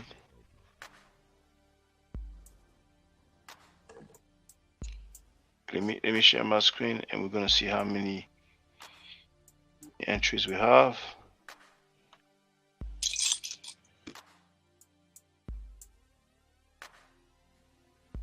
So it is indeed the Oxford History of Ancient Egypt. It's a bit small. Edited by Ian Shaw. Now I did not write the name of the actual author of the article, but there's obviously several authors. And he says tradition has it that Imhotep, Greek form Imhotep, was the architect of Joseph's pyramid and inventor of building in stone. Later, he was deified and facts. regarded as the son of god Ptah. So he was a living person, for which we have attestation. And contrary to what the anthropological linguists say, we do have mention of his name during his lifetime. I've shown that it's on my website. As a matter of fact, let me look for it now because Yeah, that's we what have it. make Egypt so interesting. You know what I'm saying? Because Mhm. this you could correlate things that these people say, and before. I don't think the Egyptians used to look at people as no god. They used to deify them based on their contributions to mankind. Hold on, please. I just wanna. Well, it's a bit complicated to say when it comes to the deities because we don't have any dating for the gods, but we do have examples here. Now, for the record, here I've shared the link to the artifact where we can see Imhotep written during his lifetime. Um, and that being said, we have one example here of someone that was deified, which is obviously Imhotep. But we have also, uh, oh, you know what? That's what's funny. I don't know if I came up with the article before, but I probably did. But here, for the record, it says later he was deified and regarded as a son of the god Ptah and the patron of scribes and physicians, equated with the Greek god Asclepios. His historicity has been confirmed by the discovery of the base of a statue of Djoser that also bears Imhotep's name. And this link here that I've shared right there, I'm gonna show you. There it is. I don't know if maybe I look for that after I read that book, but here was a contemporary artifact with Imhotep's name written on it. This is the base of Joseph's statue, reference JE 49889, located in the Cairo Museum. And here we have the name Imhotep. So that's just for the record. And it's funny because he was recently addressing Boom Boom Smash, talking about, we should not talk in absolute, but anyway, see, it's not me who discovered that artifact. It was just for the record. Now let's see. There's some other. I think there's a lady also who was deified. So if I share the stuff again, now deified next. I did that one.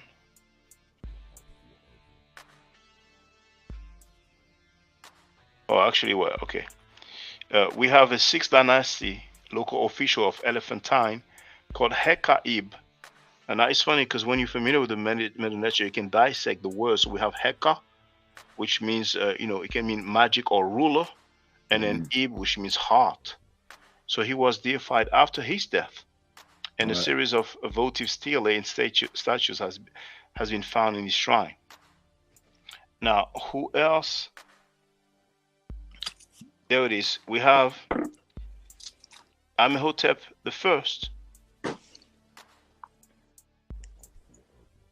He says a successful ruler in his own right.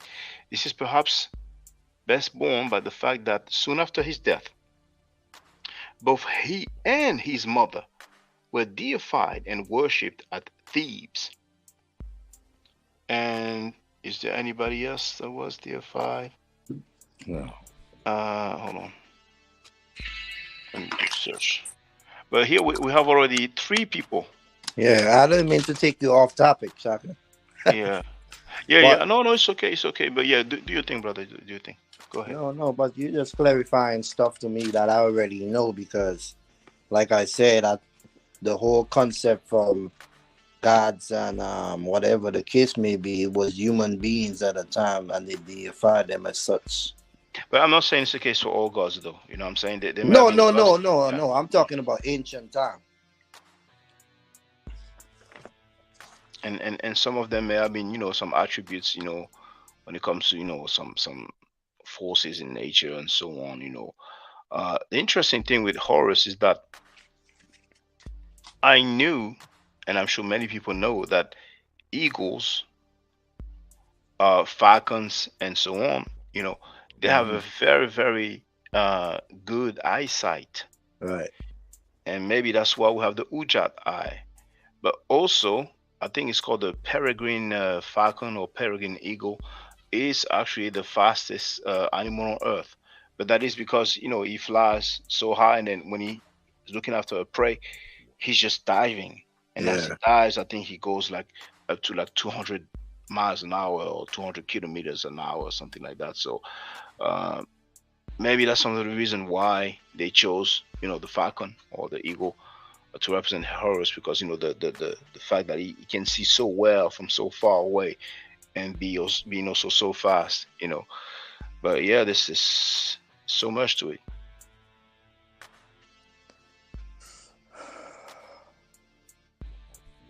But feel free, everybody, if you want to add on. What was the diet? What was their diet? Was it? Would you say that they influenced the culinary also to the world? I wouldn't say that, but from what we see on the artifacts, a lot of time we see what they used to offer, and as a matter of fact, hold on, it's usually the same ones.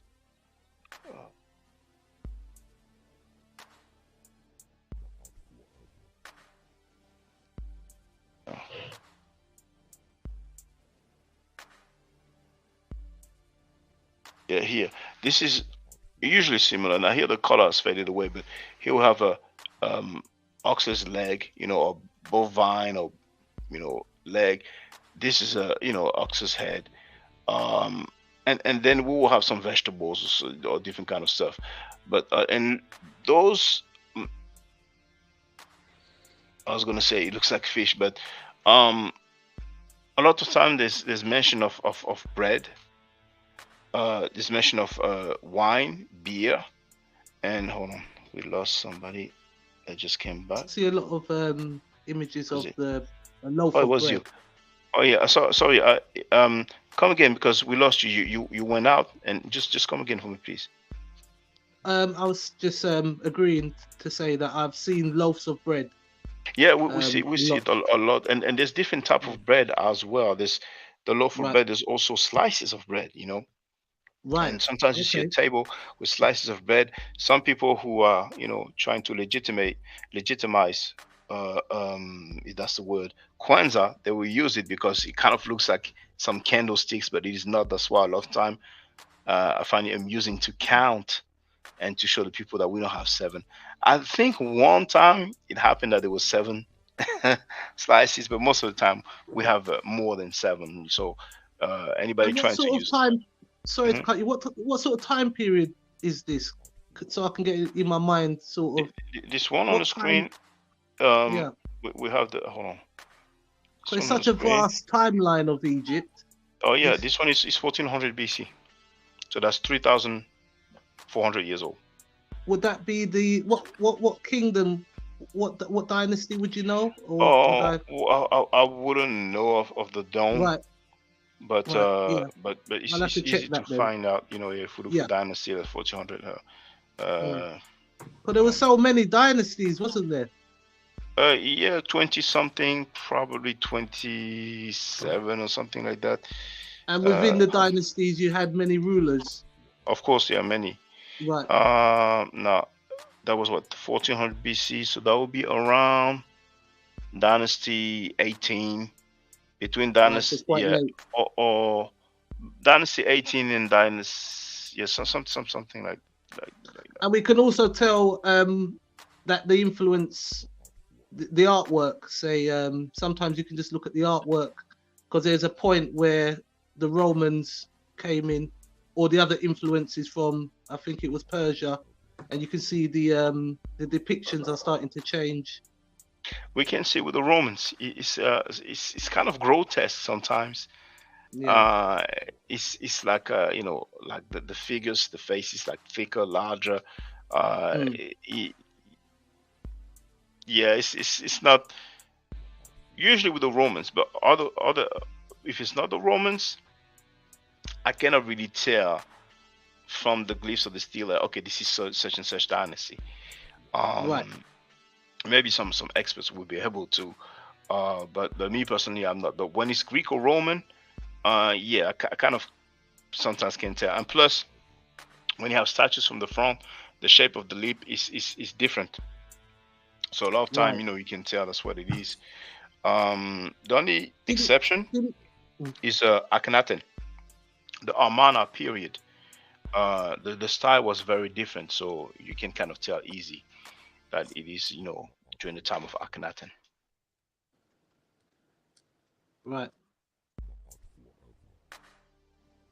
But feel free, people, if you want to add on, ask questions, feel free.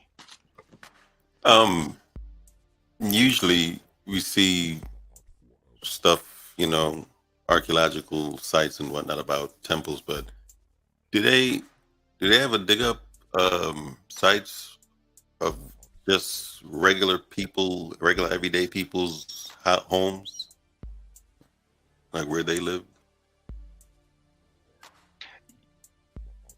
I would say yes. They found some workers' villages or settlements, and I would say that they found artifacts of regular people, indeed. But then we will not necessarily have names for them. So I'm not really worried about names. They have depictions on the walls as far as their homes and stuff, like how everyday people usually not really. True. They could not really necessarily afford to have some stele. Stele, is one of the artifacts that really passed the test of time, and it will be made in some sort of stone. A lot of Right. time it's made of limestone, something that will last. Mhm. So it was probably costly Yeah, you to have have to a be stele, specific. yeah, Yeah. yeah, to have a stele made in your, for you or in your honor or some of your family member. So, but the people who are more or less wealthy, then they could afford it, they would do it. The problem is that if you find some artifacts and it looks like it's from everyday people, like modest people, how will we know it's definitely some everyday people? So the thing is that sometimes, like, if you have workers, okay, oh, that's a certain amount of workers. Those people are workers. Like, for example, that same book here, I really like that one because it talks about that artifact uh, with these people who did not show up for work because one of them was sick. I'm sorry, one of them was had a hangover because he had been drinking with Kunzu the day before. So we even have the name of the guy he was drinking with. Just looking for the page, but this is a book by a PhD, Dr. Richard Parkinson, and it's called Pocket Guide to Ancient Egyptian Hieroglyphs: How to Read and Write Ancient Egyptian. So, and the page, and I mentioned it many times, but it's towards the end.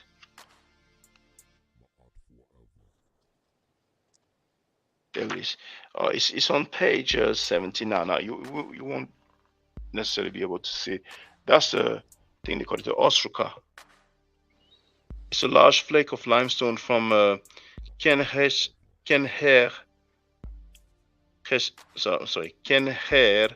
Chesef's village with a list of absences from work, and it says.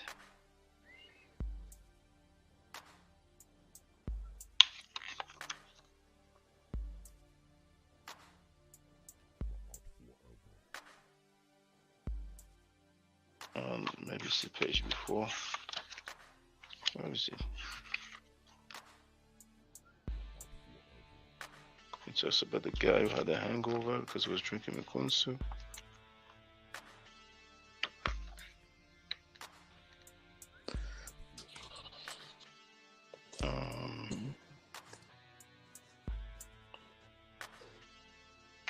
I read it a few times, but I don't know why I don't find it there. Maybe it's before. Oh, there it is. So it's page on 70. Well, it's actually page 78. The one just before, but it says I'm sorry. One of these notes is a list of who was off work from the work gang in the year 40 of Ramesses II, circa 1250 BC. We know that one man called Penub was off one day because his mother was ill, while another called Penduau was off because he was drinking with Kunsu. So those will be, in my opinion, everyday people because they were part of a work gang.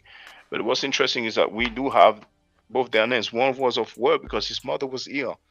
The other one was off work because he had been drinking. Now, it's very far remote from the slave society that they're trying to portray. Right. You know what I'm saying? I mean, one had a hangover because he had been drinking. So they may be like, okay, he couldn't work efficiently, so they let him off. But the other one is his mother was ill. So it's very far remote from a slave society that people have in their mind. And there's also Rek Mire. We have mentioned, and I think I may have read that in the Introduction to Kemet or Kemet in Ma'at, but it talks about, how you should be, how you should behave, and you should be fair. And also there's a mention of the strike. People went on strike because they did not get their food ratio, they didn't get the proper wages, as we will say. So which slaving society will have people, going on strike if they are enslaved? But yeah, that was just it's nothing new under the sun, man. Mm. I'm just So do we it's know just. how these? Okay, what you say? Go ahead, Afimi. I was gonna say, do we know how these homes of these regular people looked? Like if they, had a style where they built it that's similar to any other people anywhere else in Africa or whatever, and like what materials they used to make the homes. I would say most likely was made of Yeah. mud. Most likely, the everyday, the average people, it would be made of mud. And Yeah. Stone. well, stone, Sand. oh, that would be for wealthy people, I would say. Now, in Mud the north, bricks. in the delta area, we barely find any houses made of mud because there's so much water. Right. But in the south, most likely we may find some. But we do have depictions of everyday people, workers. We see them fishing. We see them, doing Right. It bakery. even have stories about heart surgery and different scientific medicines and all of that. Right. So I'm not sure about heart surgery, but I think there's mention of eye surgery. right. But I don't have anybody, handy to quote about that. But they were very advanced in medicine. As a matter of fact, I forgot which temple it was. I think it's the temple of Philae, where we see the tools that are still being used today for surgery. And it's the Egyptian tour guide, who told us about that. He was like, Okay. "You have a look here, you can see," and he said, he was speaking French, but he said, "On n'a rien inventé," which means we did not create everything. We did not create anything. It's a sentence in French that means, like Young Herwood said, "There's nothing new under the sun." You Right. know, Right. and but go ahead, go ahead. And well, so we would say that Egypt has left the most uh how can I say it, memorable mark on earth. Like there's nothing before Egypt that has so much credential and records and history, right? As far as knowledge goes, right? As far Uh, as the, you know, the most any civilization when it before. comes to ancient civilization, I would say probably it's probably. And here, just here's an example of everyday people. Now, for those who know how to search within the channel, when you have that, magnifying glass here, I'll just put Denmark. So here we have, black Egyptians you don't usually see. This is circa 2000 BC. Now the sound is off, but we can see those people, on a boat, you know. Right. So those I would say they would not be like nobles or royalty. And then we have another example. I think they're doing some bakery. Let me just go back. And if I go down here, black Egyptians in Denmark's museum, tomb of Wajet Hotep. And I think the description says at one point that they were doing some sort of bakery.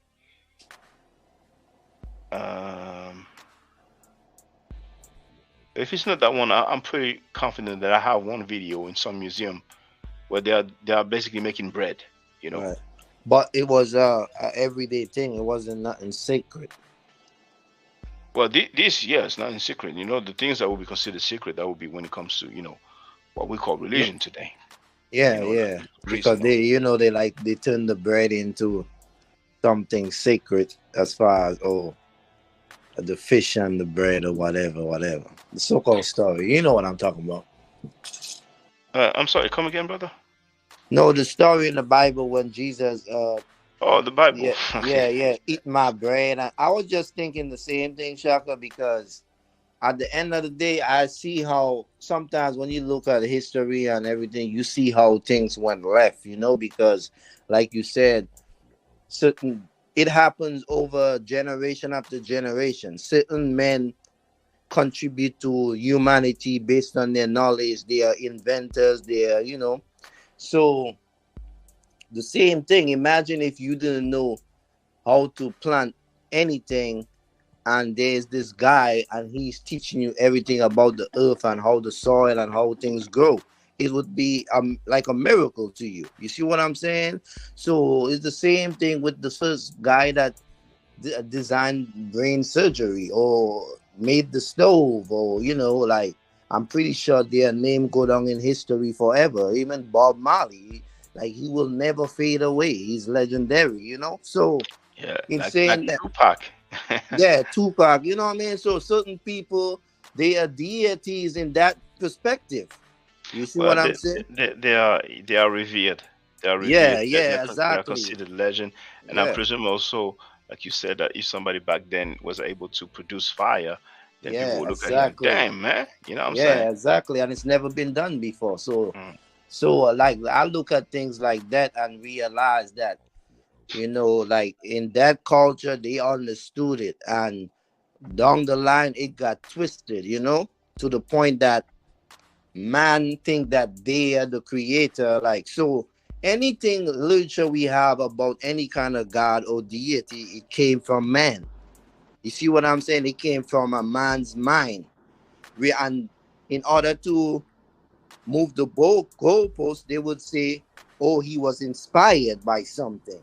You see what I'm coming from? That's what the Abrahamic people like to say. Right. If you listen to them, they know God, they have a personal relationship with God, and so on. But most of the things that they talk about is things that they don't know, it's things that they believe, you know. Yes. It came And from a man's mind. yeah, well, it's obvious when we read the Abrahamic literature. You know what I'm saying?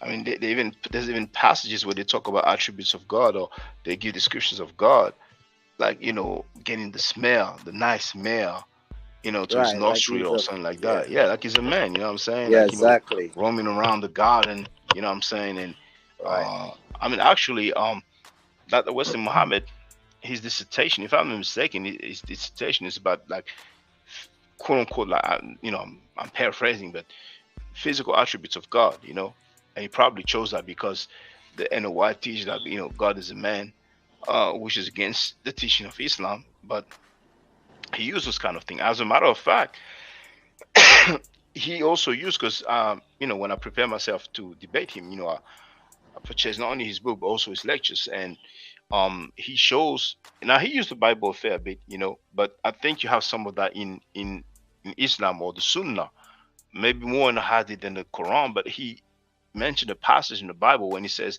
God is a man of war, and the word for man in Hebrew is ish.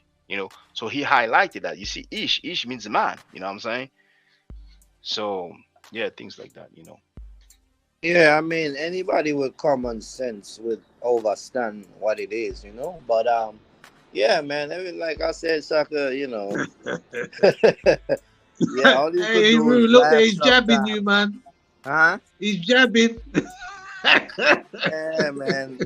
I mean, because I just look at it like that. Because when I think about it, the whole concept came from a man. Man became. He Okay, you're see jabbing back now. himself. He see himself as a creator. You see what I'm saying? Just like he Yeah. create houses, rivers, bridges, whatever the Mm. case may be.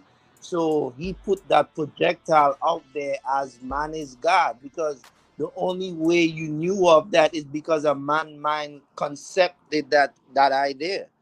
That's the only reason we here I think talking it's about. fair to.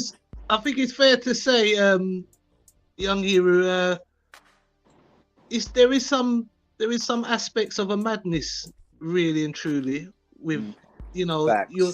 you're thinking, or you're speaking to someone that you've never seen, or it, I think maybe thousands of years, maybe I don't know when, but they'll look back at it and think, wow, there was a certain sort of psychosis, Yeah. you know, I mean, it's touched everything.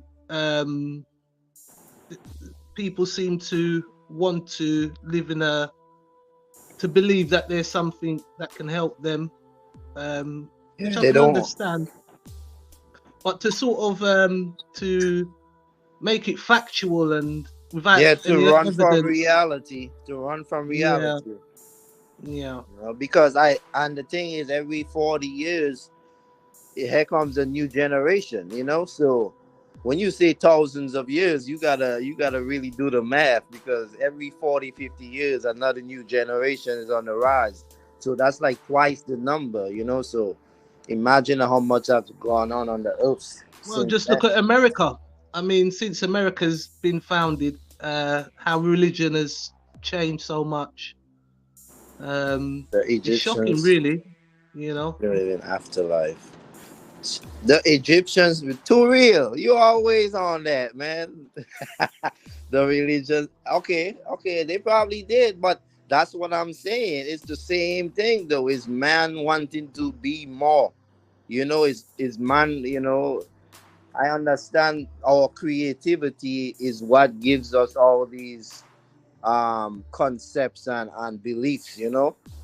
So even if they believed in the afterlife in Egypt, I don't think nobody in Egypt actually proved it as being real. You see what I'm saying? Yeah, I don't think, yeah, even if they did believe it, that's just what they did believe, because our creativity and our consciousness make us want to be more, and that's understandable.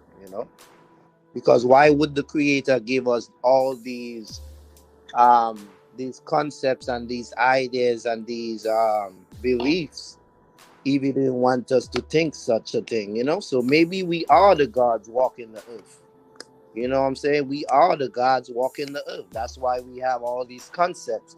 But when we start to put it in something outside of us, that's when it becomes a problem. Because we are not comfortable for anything we do. And that's what it is, man.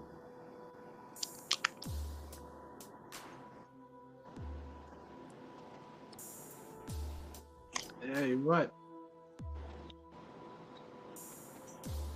They had beliefs. They had beliefs. That means I don't think they would call it beliefs. That's the thing about when two real speak too. He's speaking based off his concepts and his beliefs. You see what I'm saying? Nobody Egypt. I don't even know if that word exists in their time. Belief. So hey, I mean the conversation could go on forever. Hey, Shaka, I was going to ask you about the construction. I heard everything. I was Um, I was away from the desk, but I heard everything that was said about the okay, do you beliefs want and to so on. speak? Yeah, but go ahead, Sorry. go ahead, brother Jay. Sorry, I was going to ask, like the construction of the pyramid. Hmm. Is there any depictions of that, of Oh, how it was done, or any records? no depiction to my knowledge. I don't think there's any record. I think it would be very famous if there was any. Mm. Uh, but But I lately, think just by looking at it, we can see that it is it's a great achievement. Um, it's a marvel indeed. mm, And recently, I came across a video. I was on TikTok, but a lot of time on TikTok, you have stuff that comes from documentaries and so on. You don't necessarily have the name of the documentary or the people who made it. But the person may not be the first person ever was arguing that it was made. Um, well, actually, it may be the first time I've seen this hypothesis. Um, the person was arguing that the tunnels, because there's a lot of tunnels. yeah, The tunnels lots of were, them.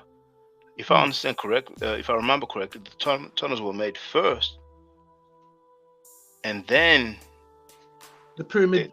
they built it up around it, and they probably had Ah, some way of creating blocks, by having sand or whatever material that they will mix with water and put inside of I don't know how a the right cast, terminology. Yeah, some sort of cast. Let it or dry, and a then they will frame. use the blocks. Mm. But it was interesting with those tunnels because when they look at those tunnels, they don't have any marks of Being chiseled remnants out. of like if you use a light. When I say light, I mean a lamp, anything with fire. They don't see any Right. smoke, and besides the lack of traces of smoke, it's also the oxygen for them to Yeah. dig inside and go so deep. They will need oxygen at some point. They will need to get out. So it was probably not done after they built so much and then they started doing the tunnels. And on top of that, also the angles, the degrees is so precise. It's just amazing. Mm. It's just really so. Have you We been may never inside a know. pyramid? Have you been inside one? No, and I regret because I went Mm. on the Giza Plateau to see the Great Pyramids, Mm. and you had to pay to get in. And I don't know why. Probably because the tour guide told us, or actually in Giza. Was I with the tour guide in Giza? No, I wasn't with the tour guide. But oh yes, actually, yeah, I remember now. Yeah, I had a tour guide, a different one, a woman. Uh, she told me that there was no writing inside of the pyramid. Mm. And that's probably why I didn't go in. But I regret that. Next time I go, I will do it for the sake of it. Now Yeah, there to is see some that. writing. I saw the documentary with Zahir Was, but it's not really somewhere. It's not really a place where the tourists can access. It's where the people, the workers were. They had some Right. graffito. They wrote something. I think it wrote even something funny or comedic, let's say. Mhm. But yeah, I regret that I did not go inside. But And what did the Sphinx represent? When did they? When did that? Is it anyone know or? human face, lion body, Mm. and what's the other thing? I think there was a third thing. Is it a bit like a phoenix or something like what we have, like No, with I wouldn't say the phoenix. No, phoenix is different. Phoenix is like mm, it's a mythical bird, really. But mm, yeah. But the funny thing is that the word sphinx may derive from a Medu Neter term as well, and I have a video about that. Actually, I think it comes from the same book, the Oxford History of Ancient Egypt. And it's funny because some people claim that the Medu Neter has not been deciphered, but yet we have so many words that we use in English that derive from the Medu Neter. We even have some Greek words that derive from the Medu Neter. But for strange reason, they try to claim that it hasn't been deciphered. Sphinx, possible African etymology. Sharing the link just in the chat for so we can yeah, have a I'll look if check they that want. out later. But yes, it is the same book, the Oxford History of Ancient Egypt. It may come from the Egyptian phrase Shesep Ankh, which means a living image. But I'm just going to share the link if somebody wants to have a look.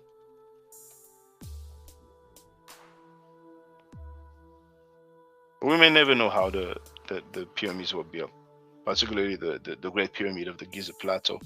Some things we will never know. Mm-hmm. In your travels to Egypt, I don't know if you've been there more than once or whatever, but No, I've been once only. you okay? So when you went there, did you ever get any kind of feeling that was remarkable or whatever? Well, the Great Pyramids is one of the most remarkable thing. It may sound cliche, but when you see it and you're in front of it, it's not the same as when you see it on pictures or videos. Um, it's huge, it's impressive. But personally, when I went to Luxor, which is in the south, there's a time when we went to visit the temple, which is actually the largest temple complex in the world. And there's this area, I don't know how to describe it, but it's like an open space. And when we went there, it was sometime in the morning, but the sun was there, was bright. I mean, you have it earlier in the morning, but I was walking and you had that open space, and then you have the temple far away. Actually, I filmed it, so I have it somewhere, one of my video. But the feeling that I had, seeing the temple far away so big, I was teary-eyed, to be honest, you know. But I felt good. I was impressed. I was happy to be where, the ancestors were, and seeing that huge structure that they had, the Karnak temple, in Luxor. But I don't know if I'll be able to maybe that one. Let me see. That was Yeah, like a feeling that you that's the had. one. That's the one. I found it. I found it. And but go ahead, Femi. I'm gonna share it. That was like a feeling that you had, like in general, just being there in Egypt. Oh no, no. Well, actually, in general, I had my camcorder, and I wanted to capture as much as possible. I was quite sad when I realized that when we would get on some sites, the tour guide would just talk about some stuff, and then he would say, okay, you have like an hour, you have 45 minutes, and I just thought that we would spend much more time, So so I was very focused on capturing. But that temple here, let me just show it.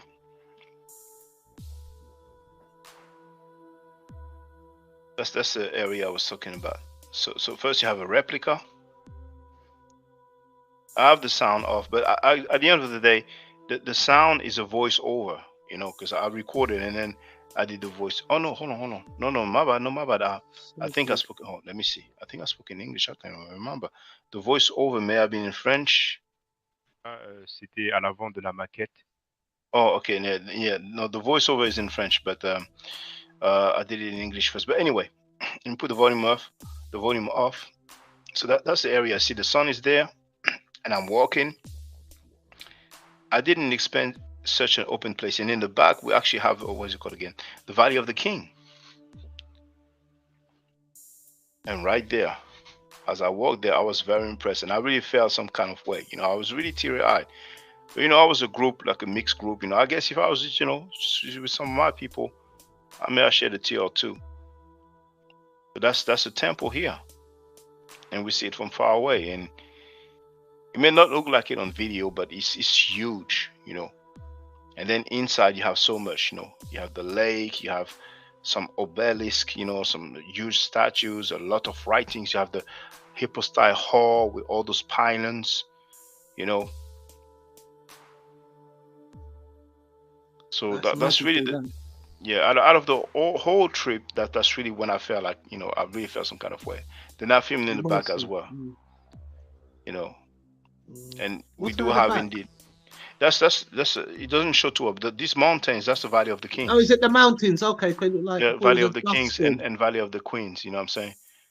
So here, then we're getting closer, and you see how you have those sphinxes. No, they're not sphinxes. They're rams. Oh right. Representing Amun or Imen. And I mean this. Many people will say this temple in Karnak, is dedicated to the main deity at the time, which was Amun,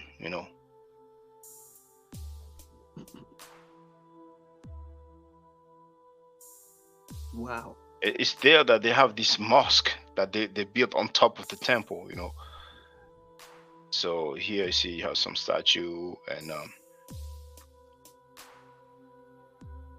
a lot of writings, a lot of see a lot of chiseling. They chisel so much. And this is the hypostyle hall. The pylons are huge and they have writing all over, but they did chisel a lot at the base, wherever it's reachable. But then when it's higher up, they did not really bother too much. But we can see here they chiseled a lot. Right, they defaced it. Yeah, but then here, even you see that's you have writing here all over. Wow. You have that tree that some people say is like the tree of life and all that.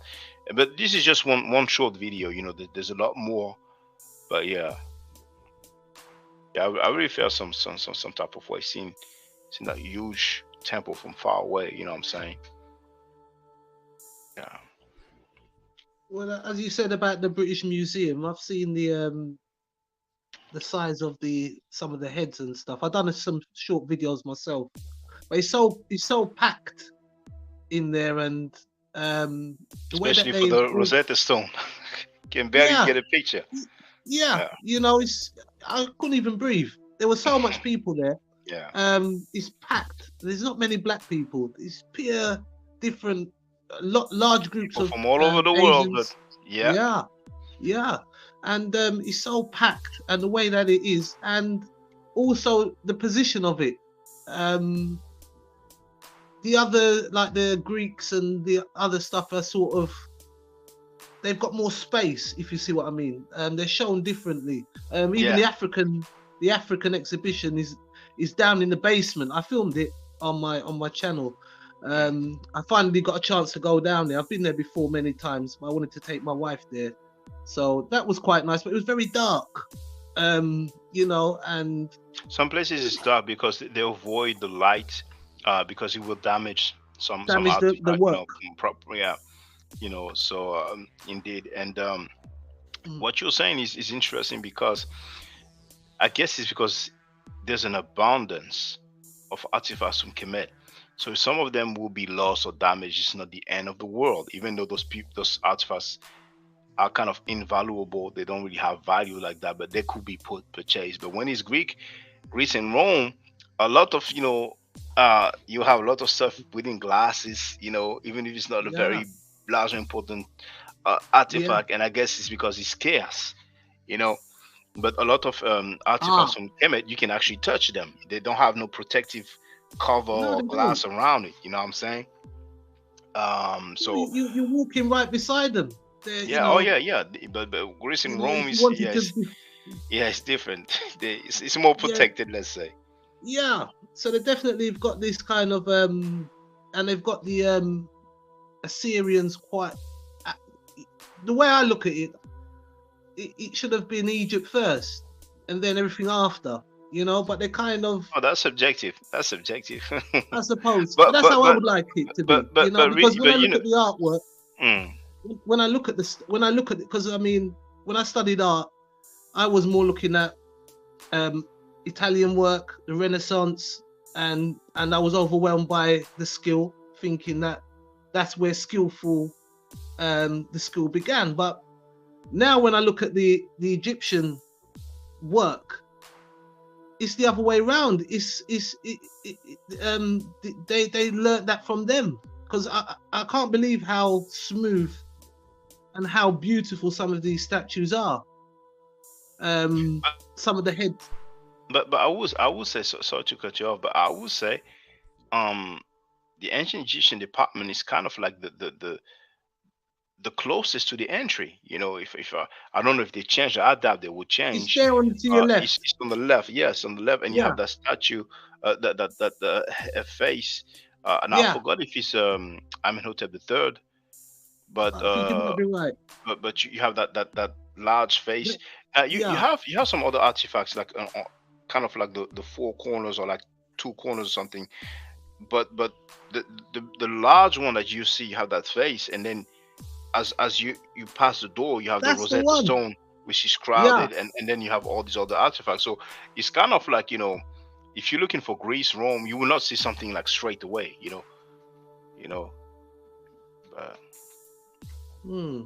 but there's no, I mean, the order is subjective. It's down to how it was built and what was acquired, at the time, and so on. But there's a lot to see, and I love going to these museums. There's so many I want to go to. I have the list, and I just love it, really. And I'm gonna have to get more thorough with the Medu. Yeah, go ahead, brother. Go ahead. The biggest surprise I ever had going to a museum, when I went to the Louvre. I went to the Louvre Museum, and we're all looking for the Mona Lisa. You didn't find it? No. Well, you it's saw this huge. crowd.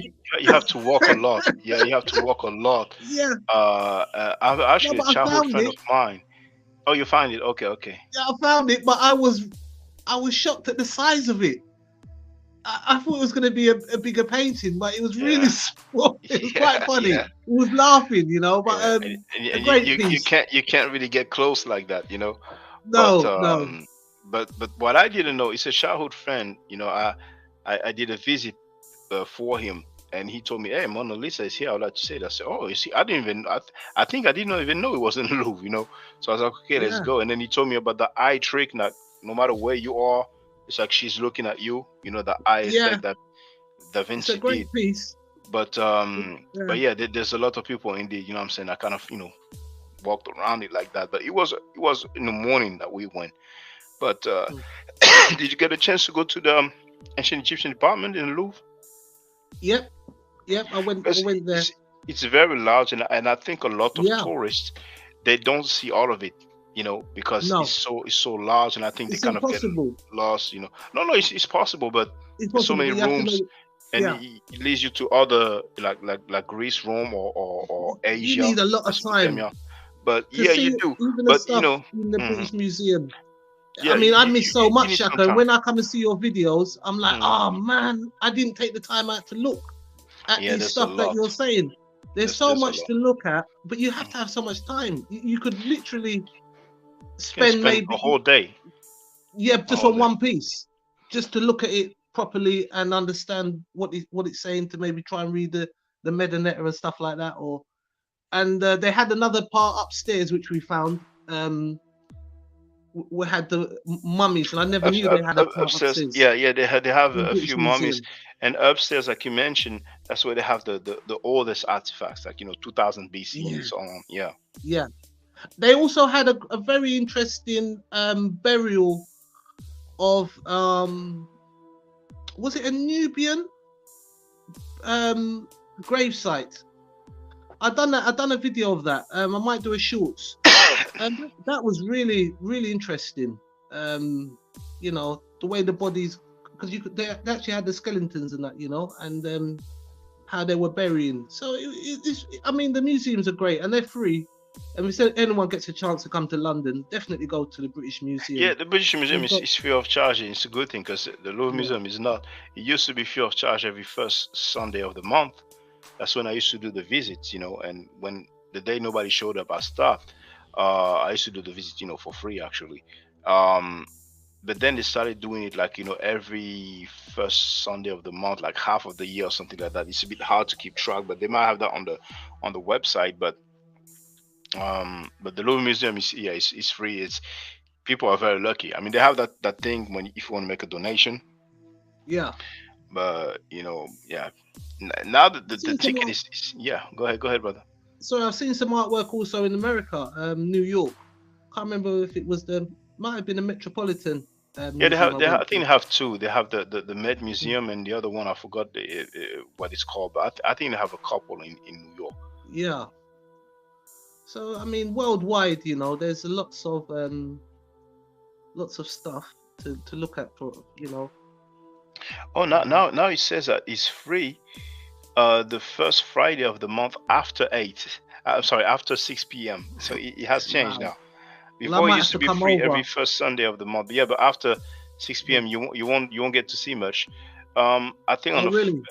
it's closing at 8 o'clock, 9:45. So basically, you have like 3 hours, 3 hours. 3 hours and a half or so. You know what I'm saying? Mm. But the That would more be for certain residents, people that live close by can maybe do that Yeah, but the and thing then is that catch up. it's 6 p.m. I don't know about the queue, but the queue on a Sunday morning when it was free Right. of charge, it was off the change. Off the chain. Wow. I filmed it. It's just crazy queue. Yeah. It's like Same thing in the British Museum. Because they've got security barriers, so you've got this sort of mm. security area. Oh, I never seen that before. When I went, you just have the stairs and you just go, You and just walk in, I right? So now guess yeah. you Plus got to it's go free to of the left. charge.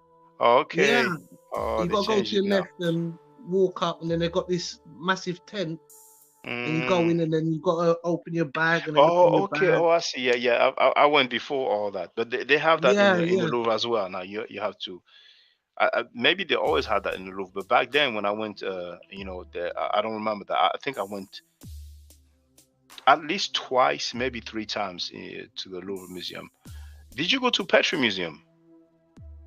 What is it? Is that in Paris? No, it's in London. It's the college, London College. It's No. kind of hidden. It's not even far from the British Museum, but Okay. it's within the college or University of London, and Okay. it's somewhere on the left. But it's best to ask people. I struggle to find it. I really Okay. struggle. I'm It's gonna not. It's How yeah, do you spell Petri it? Museum. Petri. Petrie. He's a very famous Okay, I'm gonna check it. Egyptologist. He I'm had gonna some check it. racist views, but he's very Mm. famous, and that's where we have what people call the Nama's head. Now he believed that Ah. that represents Nama, but we don't know. I guess it's anonymous. The funny thing is that Nefertiti, the bus, is anonymous, but they all say it's Nefertiti. You know what I'm saying? But Yeah. there's a fair bit of artifact over there. We're not allowed to film, but we're allowed to take pictures. But that's where I met Katie, the Ash degree, with his lady, and I actually filmed the interaction that we had. You know what I'm saying? But yeah, Petro Museum has a few nice things. It's not very large. It's kind of small. But yeah, Right. it's worth it, because you're in London. So yeah, Petri Museum, Yeah, definitely. Petrie. Yeah. It's a day out for me and my missus, we're gonna go to the Victoria and Albert Museum, which is my favorite one, and they're also opening up a new Victoria and Albert Museum in Stratford, in my area, so over by the Olympic Park, which is quite interesting. So hopefully I won't have too far to walk, and maybe I might even try and get a job there.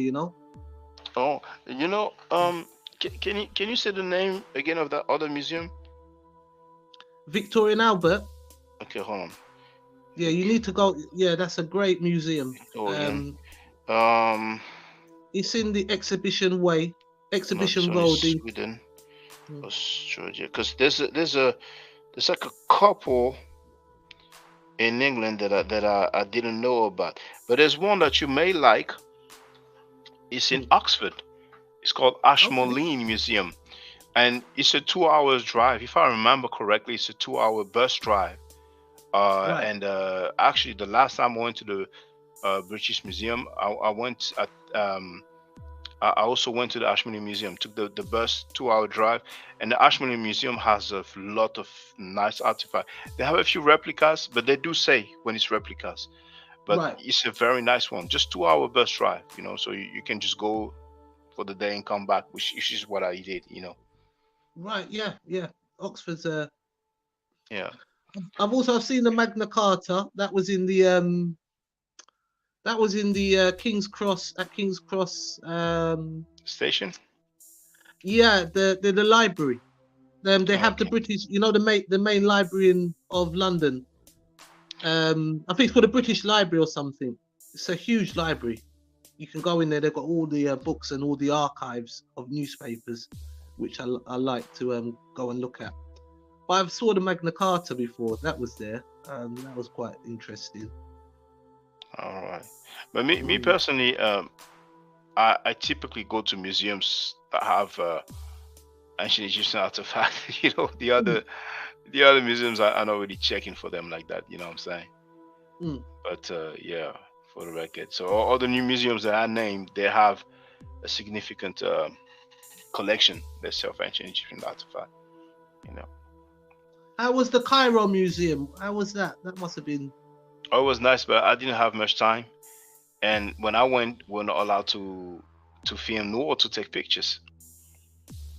Now, lately, one brother who was taking Medu Neter classes, he was staying in Egypt for a while for work, and he told me, "Oh, now we can film and all that." He even sent me some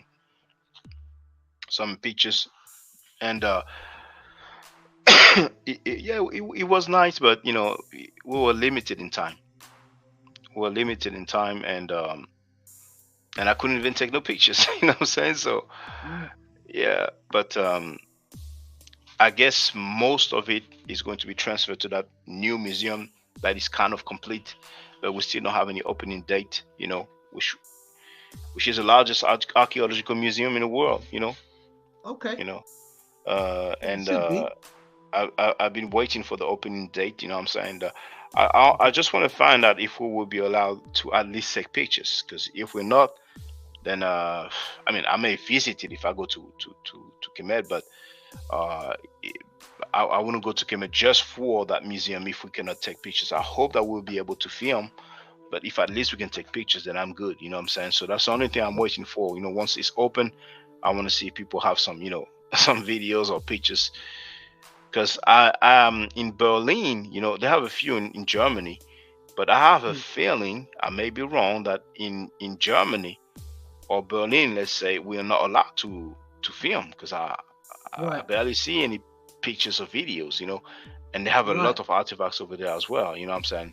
So, but I'll find out. I'm planning on going there as well. But people will be very disappointed if, once again, the largest museum in the world or largest archaeological museum in the world does not allow people to at least take pictures. They will be very disappointed. Do you have to pay in the museums in Egypt? Are they all paid? You have to pay for everyone. Do Oh yeah, you? you have There's to no pay. Yeah, free. you have to pay for the Mhm. sites. You have to pay, yeah, for them. Yeah, yeah. You do have to pay indeed. Yeah, yeah. I mean, that's tourism is the number one source of income for Egypt. So yeah, of course, yeah, we'll have to pay. You have to pay. Mhm. I mean, you pay tax to arrive in the country. You know what I'm saying? And like, it's a stamp or some sort of quote unquote visa or whatever they call it. But yeah, you have to. You do have to pay for all the sites. I actually kept the, I don't want to call them notes, but the receipts. They were nice. I filmed them anyway for the different sites that you go to. You know what I'm saying? Before I forget and before I leave, you know the the image you had up earlier, you had the guys with the hairstyle. What was that? Braids or what was that? Or he had long hair. What was it? Was that the one? Yeah. Well, Yeah, yeah, that one. some people will say it's dreadlocks. Hmm. Royalty, particularly women, they were wearing wig, but I think men also were wearing wig, for hygienic Right. reasons, to avoid lices and other, you know, So they other were things as bald well. headed Yeah, mostly. that's what it is said. Hmm. Now I don't know if it's every single one of them throughout all dynasties, but it's been said. I cannot tell which book, which scholar said it, but that they were bald headed and they will wear wigs. You know what I'm saying? And we do have wigs in some museums. I know there's a very large one in what is it called again? Um, uh, Torino Museum or Turin Museum. They call it Torino. Yeah. Um, but so it's And that's difficult to say. Osiris on the left. Is that Come, Osiris there? yes, yes, it's Yeah. Osiris. Um, And who's the woman but beside him? that's Aset, Oh, that's a because set. Okay, we yeah, have with her the head. name here. Yeah. We have her name here. That's basically All right. Isis. Aset is Isis for those who And don't know. that's the bull. That's the bull horn and the sun on the head. Yeah, typically it's um Hathor, Heteru, I thought. who has that, but Okay. sometimes as Aset is depicted with that on her head. Because typically Aset will have a throne on her head, but here her name is there, so we know that's her. Right. Okay. But what's for sure, where is it? Okay, I was just confused. If I go there, that's actually what I showed earlier. We have everyday people, because there's a chief dude who was saying, "Oh, that's a crown," and Ah. nowhere in the world people rowing a boat will be wearing crowns, and all these other people doing all sorts of different activity. That's their hair. You know what I'm saying? And Right. the hairstyle here is like kind of Afro type of hairstyle. Yeah, I I saw be that I with be the guys I, that were doing the bread. You said that I, they were I yeah baking or something. yeah I'd be hard pressed to hear an Egyptologist say, "Oh, those guys on the boat, those they were in helmet." You know what I'm saying? Because they will have a fair bit of hair method. But the other one here as well here, it's the same hairstyle. So the Right. commoners, it's safe to presume that Mm. this is the kind of hairstyle that they had. But for the royalty, yeah, we I would say, they will be bald headed and wear wigs, you know what I'm saying? But then how long they used to do that, they probably didn't do that all throughout, the dynasties, you know what I'm saying? So, and yeah. And that bird, I've never seen a bird so big. Is it no? Are they normally represented Oh, hold on, What hold does on, that hold on. represent? What was he sharing just now? Was that sharing the videos? No, Oh no. snap! Dang, I forgot to share. I was just describing. Hold on. Okay. So those are the hair. See, is it sharing now? Yes, it is. I just forgot to share. But Yeah, I here, see that. you Yeah. see, those are common people. So, Like an afro. well, it looks like Afro to me. You know what I'm saying? You know. So that's one of them, and then there's the other one when they are on the boat, which is that one, and then there's many other depictions of And they're common depicted people. quite darker skinned as Well, well. And the skin color is dark brown indeed, dark and brown. but they don't usually show this kind of hue. Dark You know what I'm brown, saying? no.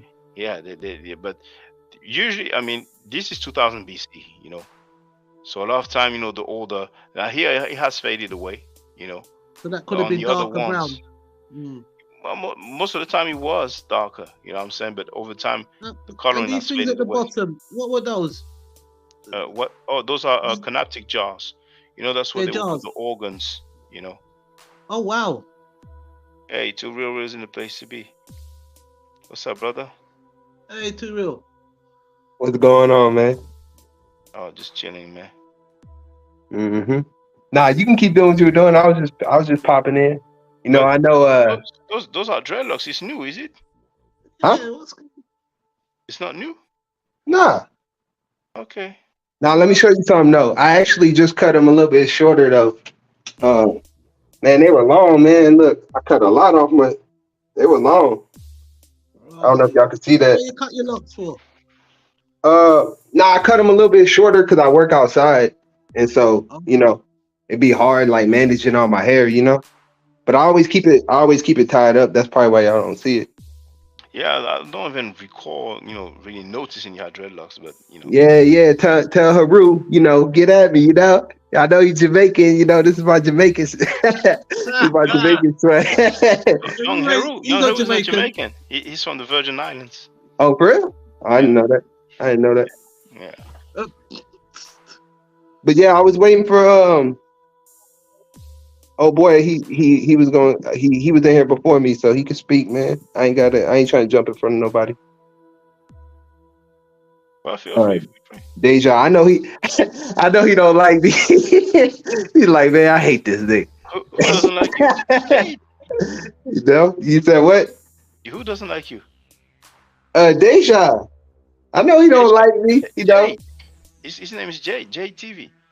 Nah, not him. Oh boy, Afimi's Oh, talking. Afimi. Oh, Afimi. Afimi. yeah. He can speak for himself. He's here.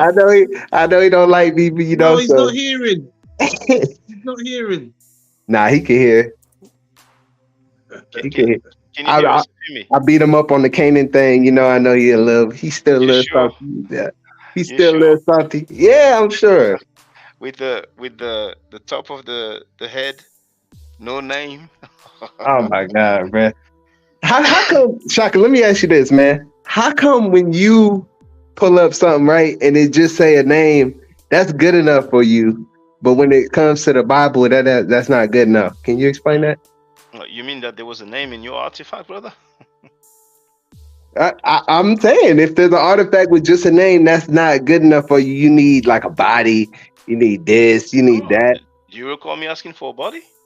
Yeah, you asked me. I show you a name, and you like, nah. I need more evidence than that, brother. Okay. You're talking about the mushroom head, right? Man, I ain't talking about that Super Mario head. There we go. Because there was no name for that, if I'm not mistaken. Nah, there wasn't. Nah, there wasn't. So you just said, "How come when I show you something with a name, then I don't accept it?" But there was no name. So if I show you something with a name, you gonna accept it? Well, I'm gonna accept, any artifact. I'm gonna accept. You know what I'm saying? But not something that comes out of space. If it's something that's legit. If some scholar mentions it, if it's found in a museum or temple, But yeah. But feel free. Anything you want to share, feel free.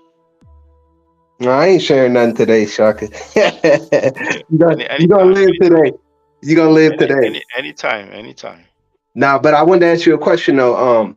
Do you accept the artifacts and the temples and whatnot and I'm not going to name specifics because I don't really know specifically right now. I mean, whether I accept something or not, it's like I don't make the rules.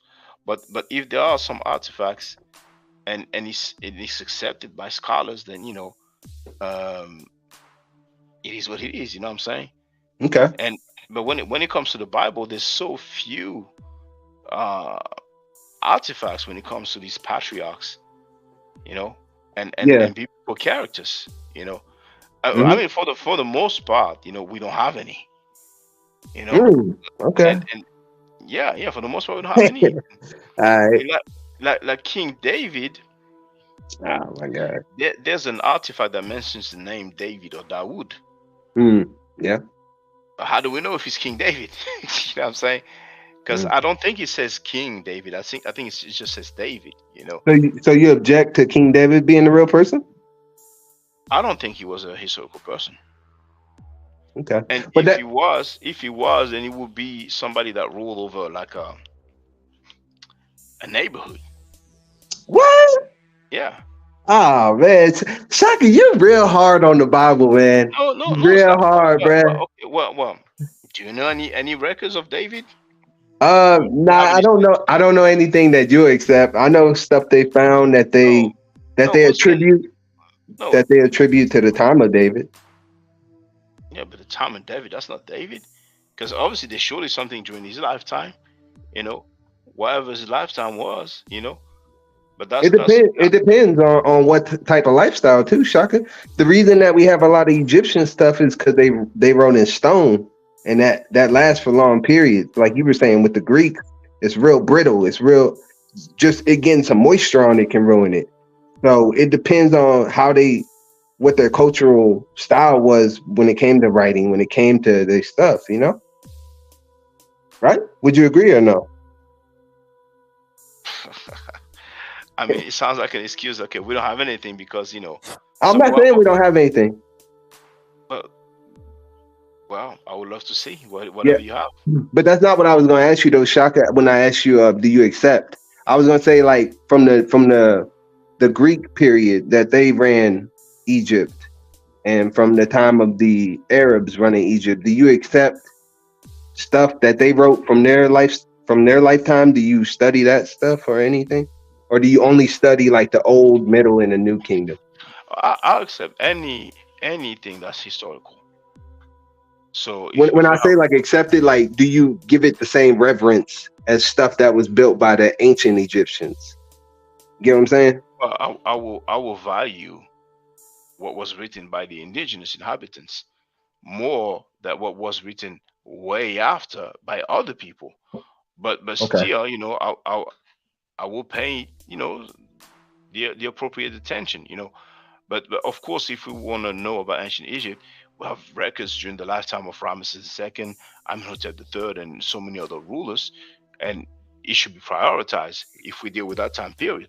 But when the Greeks were there, a lot of things were going on, and they wrote during that lifetime. So it's still interesting.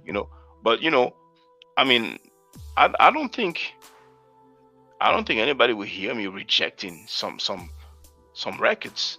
There are, I mean, real contemporaneous record for whatever time period you're talking about. Even if it wasn't so-called black people, you gonna Yeah, of accept course, that too? the Greeks are not black, so Okay. I'm not rejecting what was written, during some particular lifetime. But if somebody's going to present something to me that was written like hundreds of years after some alleged event, Yeah. and they expect me to believe those events take place, even though it was written centuries later, that's going to be a difficult task. Because I've asked Jabari this question, right? And he immediately I brought up something from the Greek period, Hmm. right? I think it was Horus and Set, right? Isn't that Horus Is and it Set? the contendings of Horus and Set? Right. I brought that up, and I think it was either Jabari or Shaka, and they told me like, bro, get that out of here. That's from the Persian period. Like, we don't accept that. You know what I'm saying? That's why I Well, asked.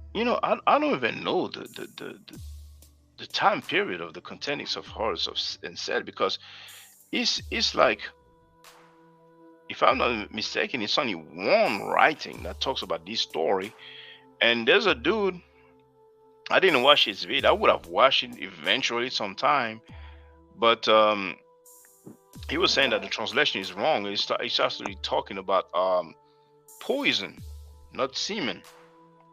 Is that that they do the nickname Pum Pum? But Yeah. yeah, when I look at the Chester Beatty Papyrus 1.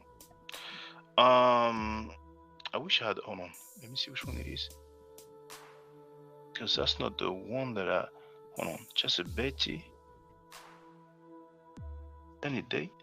3rd century CE.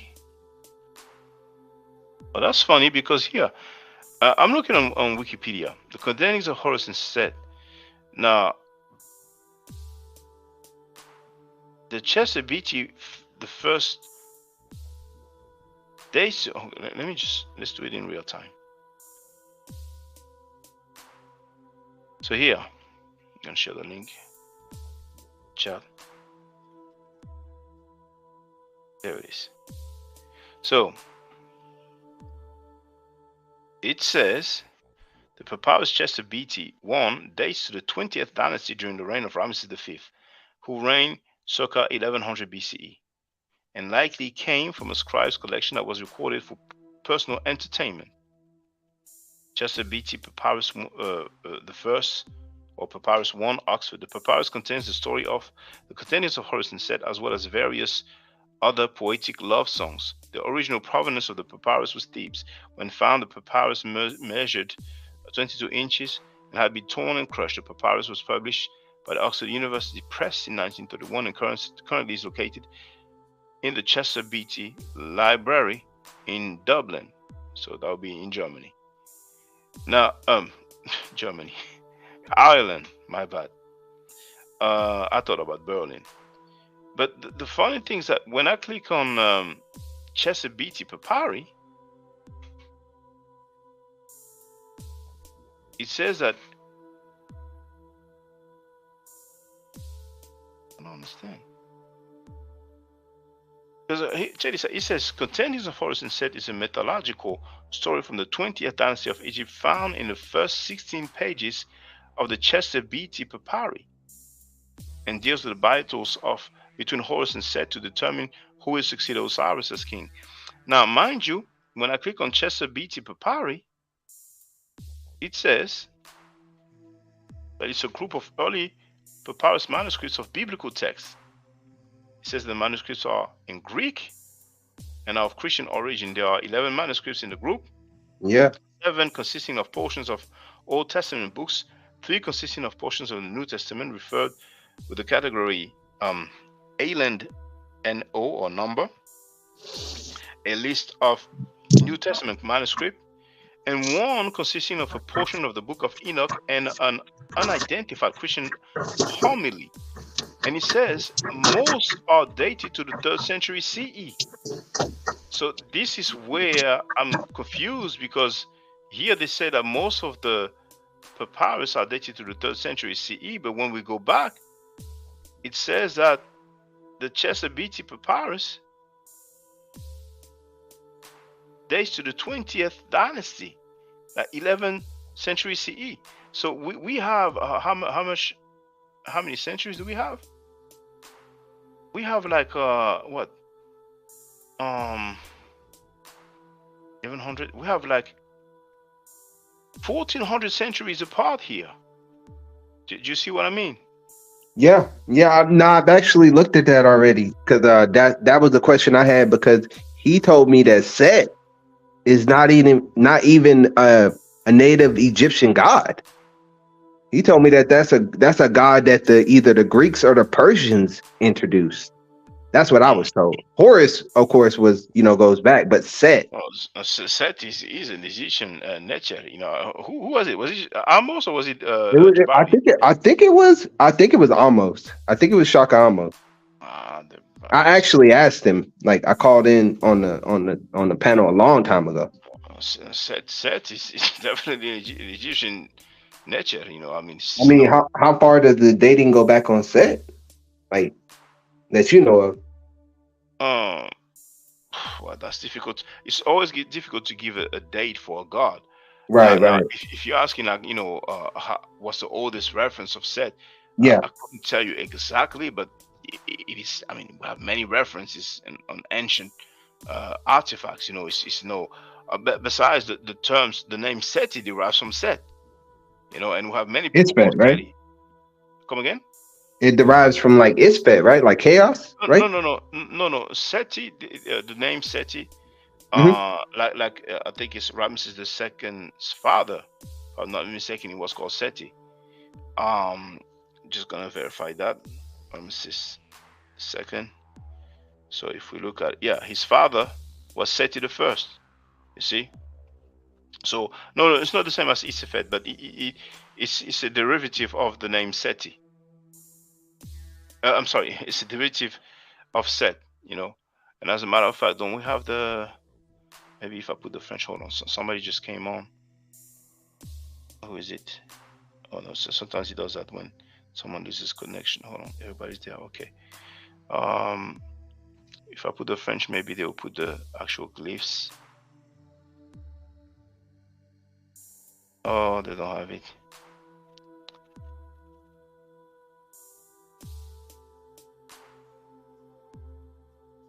If I try SETI without the second Egyptology, I actually just wanted to show the actual glyph.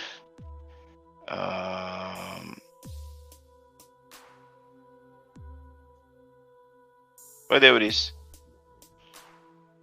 That's that one there. It's difficult to describe this animal, you know, some sort of canine. But that's set by itself here. And the double reed leaf, that's the E sound, so that's SETI, you know. So yeah, feel free if you have any other thing you want to add on. Nah, that was what I wanted to ask you. Also, I heard I listened to you when you were breaking down why Osiris would have been green, right? I heard why he's depicted as green. I heard a theory from I want to say Prince York. I want to say Prince York. You familiar? Yeah, I'm familiar. I personally wouldn't, What? pay much. I wouldn't pay much attention. Me. I'm not saying don't. Why not? He's a Nubian. Nubians, you know, they have a little pseudoism, you know. Everybody got some pseudo, man. Well, I don't have any pseudoism in me. Shaka, Like, you got some pseudo, man. I ain't gonna fuck with you tonight. I'm gonna leave you alone tonight. well, next time, feel free to make a list of all the pseudo things I said. But what did you say? Just go ahead. Feel free. Well, he said that Seth was or that Osiris was green. Well, first of all, let me ask you this: where's Osiris from? I mean, you mean as a human being? He's from Kemet. Where did he say he's from? I'm not sure if he said exactly I'm from here or there, but that's a god. Like, you know, like I usually say, it's difficult to give a name for a god. Like, how do we know how God came? I think he's saying that he's extraterrestrial or something. Is that where you're going with it, too? I haven't heard that. He didn't. Hold on. He didn't say. Osiris didn't say he was from a certain star system. Like one of the constellations. He didn't say I'm from this constellation. I'm not aware of that. Now people talk about the Orion belt. You know right. what I'm saying? And you know they will make that kind of correlation, but it's like Yahweh didn't say where he comes from, did he? No. Well, I would say it's the same for Osiris. Yeah, but you say yourself that they deified these people. No, you said they even had the tomb of Osiris. No. Yeah, there is a tomb of Osiris. Doesn't mean that it's from his lifetime, because we haven't. To me, I'm not aware of any date. So hold on. For this nature, hold on. Just to clarify, I just gave an example of some people who are human beings, you know, real people. Yeah. And they were later deified, like Imhotep, like, you know, was it Ramesses? I forgot, but I showed the king's name and his mother as well, and another person, Hekaib. But go ahead, feel free. Oh no, go ahead. I'm listening. No, that's it. No, just feel free. I just want. I was just. So hold on. They built a whole tomb, and I'm sure it's not small, is it? It's probably pretty big. It's kind of large. There's a video of it. You know, it was found, but I forgot the name of the the person So that found it. you telling me? Some people presume it's just a what does he call it? Like a symbolic time of doom. You know what I'm saying? So they wasted a whole bunch of time building a tomb for a deity?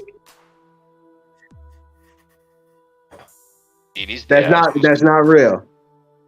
You mean? Well, you can say it's not real. It's fine, but there is a tomb that's attributed to Osiris. No, I'm saying Osiris is not real. So why would they waste their time building a whole tomb for him? Well, is Yahweh real? To me, Osiris is as real as Yahweh. Yeah, but they don't have a tomb of Yahweh with a sarcophagus that belongs to him. I didn't say there was a sarcophagus, but you know, I mean, they went all the way to that point to build all this stuff. Well, Isn't that quite strange? Hold on, we're gonna find that together. I'm pretty sure it's there because it's something like Osiris tomb. Because I was with you when you were saying that these were real people and then they later deified them, but now you're saying that he's not real. Probably not real. I'm sorry, come again? I was with you earlier when you said that these were real people and then later they deified them and gave them these attributes. No. But check this out. Okay. I was showing examples of people who were like real human beings as we understand, and later on they were deified. Now, initially the point was, okay, what about those gods? Young Hero was asking about them, you know, were they real people? And I don't know, I couldn't say for sure. But since they are gods, we don't even have dates for them. How will we know? Okay, is that maybe it was initially a real human being that was later deified? Maybe not. Maybe it was some entity, some force in nature, force in creation that they decided to roll with or roll by. You know what I'm saying? I really don't know. Like, we don't even have dates, you know. But hold on. For the record, Tomb of Osiris.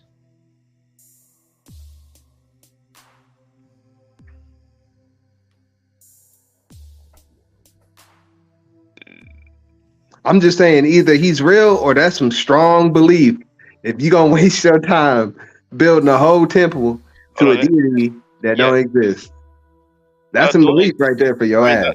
I don't know. It's just you who said that. Like we don't. Well, that's what I'm saying. You're saying it too right now. You're saying that Osiris probably ain't real.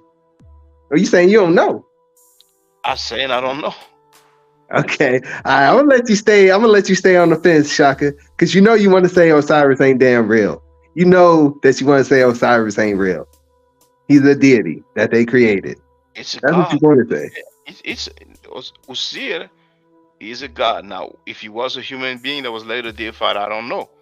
If he was not the case, I don't know. But here, this is Fox. Okay. It says it here. Let's listen to it shortly. I'm gonna put the volume off, just for the sake of the tune. A mummy that Dr. Hawass thinks is one of the oldest ever to be found in its own resting place. And then Susie and Zahi slid down a 19-inch passageway 60 feet into the Queen's Pyramid. And that's where they found what they believe to be an unfinished tomb. If it's unfinished, Zahi, why was it unfinished? Because the sarcophagus looks unfinished and the room full of stone rubble that dated to the Old Kingdom.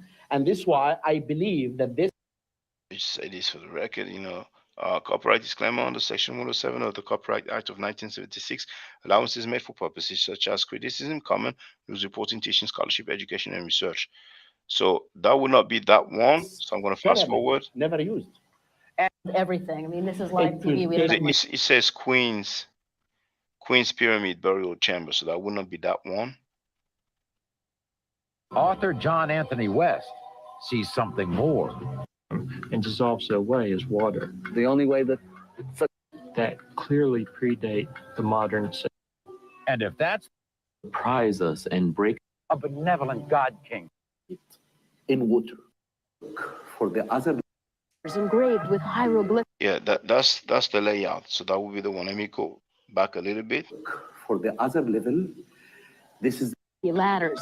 Now it gets intimidating. The second leg is a major drop.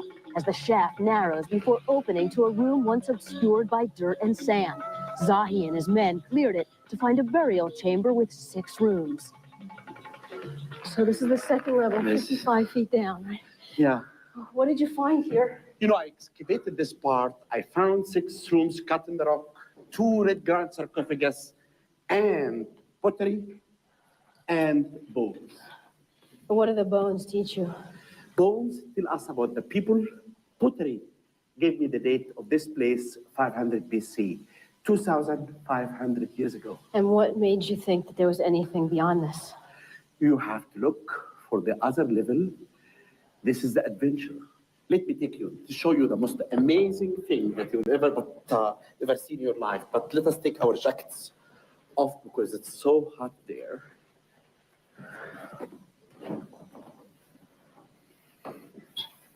Oh my.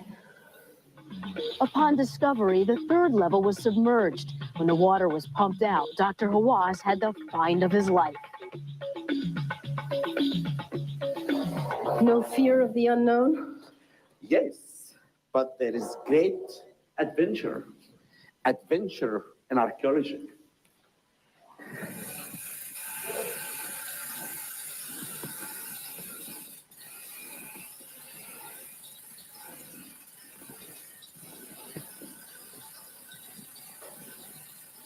خلاص طافوا بقى ورجعوا هناك. So we're 100 feet down now. What is this? Susie, this is the tomb of Osiris. The god of the underworld. This once extravagant mausoleum, a moat with 4 pillars engraved with hieroglyphics constructed thousands of years ago, was intended to be a symbolic shrine for the keeper of the afterlife. So what's interesting is that I've seen, Wow, you know, that was amazing. That yeah, was amazing. What I just yeah, saw. That was whoa, whoa, yeah, whoa, because whoa, whoa. I've seen him talking about this, you Breathtaking. know, but I don't recall it was Zahir was. Now he said himself, this is the tomb of Osiris. Now the voiceover was saying this is a symbolic one. What's confusing to me is that earlier upstairs, he said that one of the pot or whatever artifact it was allowed him to date the to come up with the date of 500 BC. 500 BC is very recent. But here they just mentioned like this was built thousands of years ago. So that's a different area. But for the record, we heard it from Dr. Zahir Was, which is one of the most famous Egyptologists in the world.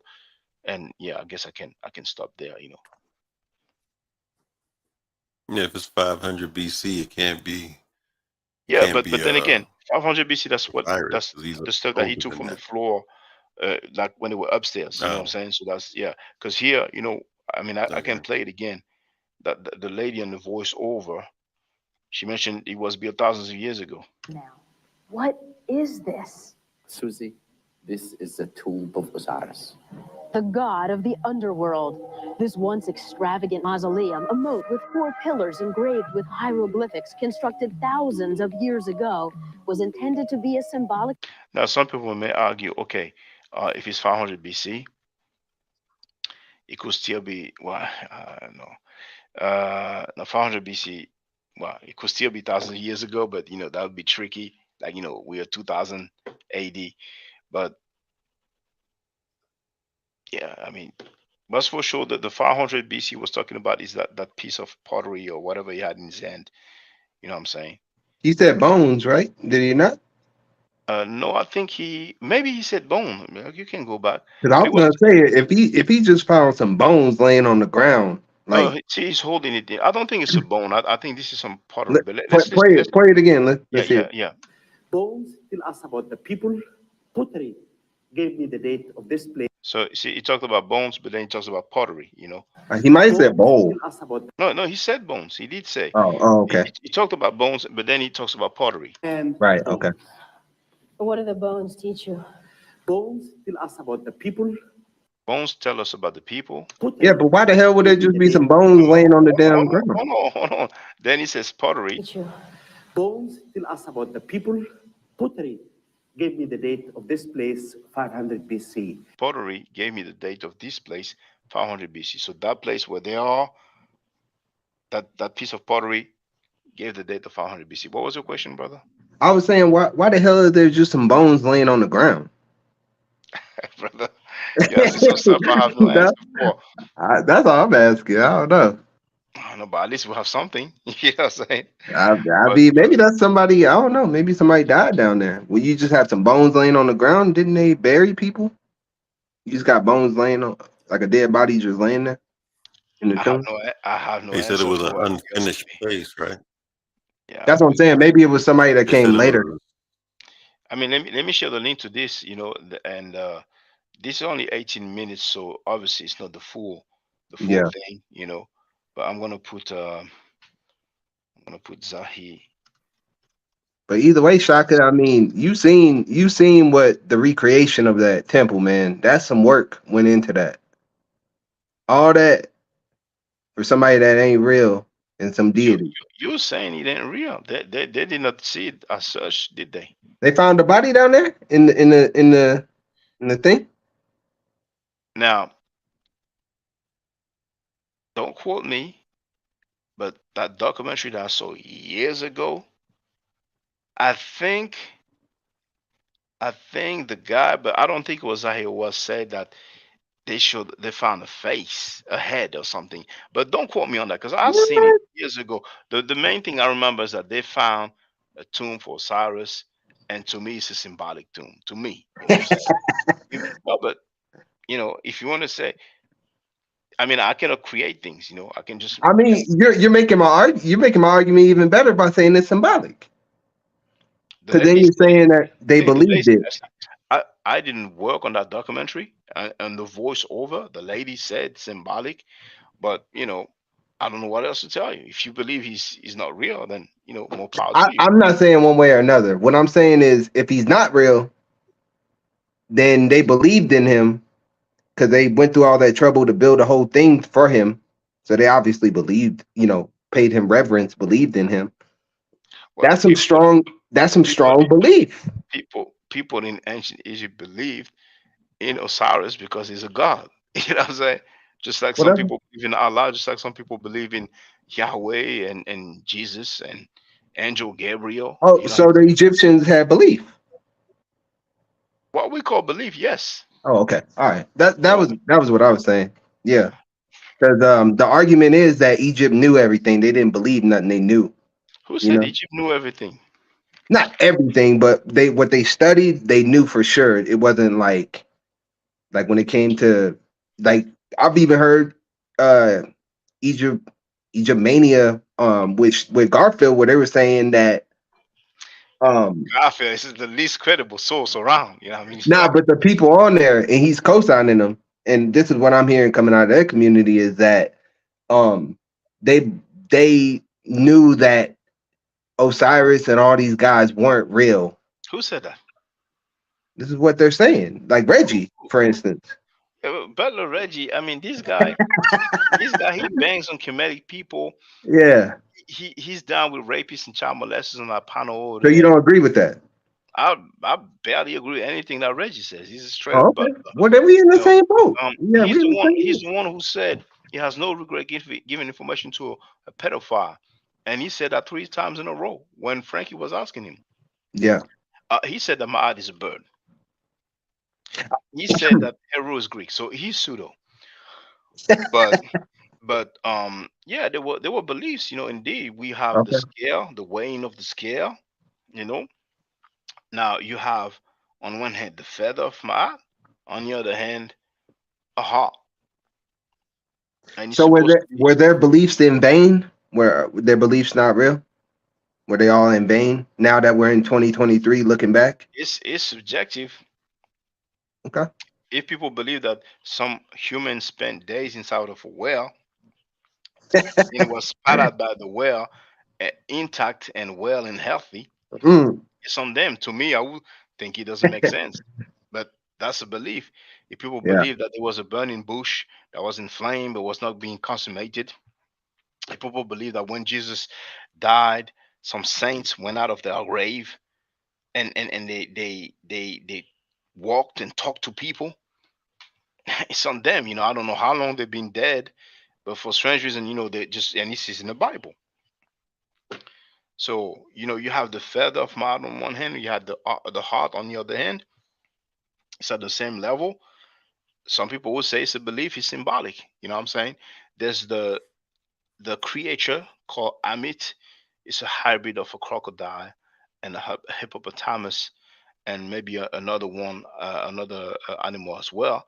And what he said, the belief is that if you are not ma'acheru, true of voice, or just a voice, then this creature will devour you. You know, so that goes to the realm of belief. You know. Okay, nah, I agree with you. I agree with you. Finally, we agree on something. We you say we never agree. We Well, agree on that. but the things that when it comes to belief, Mm, who's to say it's legit? It's not legit. It's subjective. You know.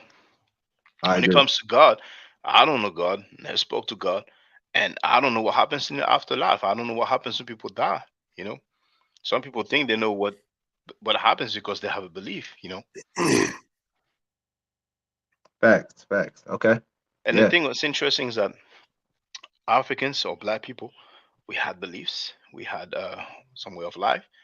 Europeans came and said, "Your stuff is pagan. This is the real deal." And now we're just following what they told us from this point on. And them Europeans brought Jesus and Abraham and all that, Yes, indeed. huh? Like Don't you they agree? they introduced it to the blacks in Africa. Yes, don't you agree? No. Okay, so those slave dungeons, with the Star of David, Hmm. and Talking these. about before that, like when Africa did blacks get the Bible from Europeans, or did Europeans get the Bible, the concept of the Bible? When I'm Af- not speaking of the King Africans got the James. Bible. Africans got the Bible from Europeans, yes, Okay, let me say it like this: and the Quran as well. the scriptures, right? I'm not gonna say the Bible because you're gonna look at the date of the Bible and see that yeah, it was Europeans that had the physical Bible, but we know that there are texts that correlate to the Bible that are written before the Bible was written.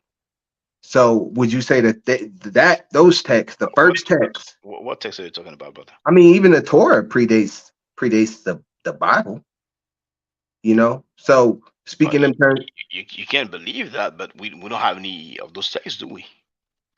you're saying the Torah doesn't predate the Bible like I have up here. Yeah, but when you say the Torah, you're not talking about an actual text, are you? No, I'm just talking about the First 5 books of somebody Moses. had, yeah, the first 5 books that came before the I Bible. mean, I mean, Then we have the Bible. chronologically, if you go with the belief, then Mhm. you would think that the Torah comes before, but we don't have Mm. the Torah, So do we? okay. So like the Pentateuch and all that stuff, you're saying all that is European in origin. Everything, like all the scriptures from the first 5 books, is all European in origin. Well, if I'm not mistaken, the earliest Bibles we have Codex Sinaiticus, and Codex Vatican, Vaticanus, or something like that. Mhm. They are around 300. And were they translations? Well, initially it was Greek, to my knowledge. Oh, okay.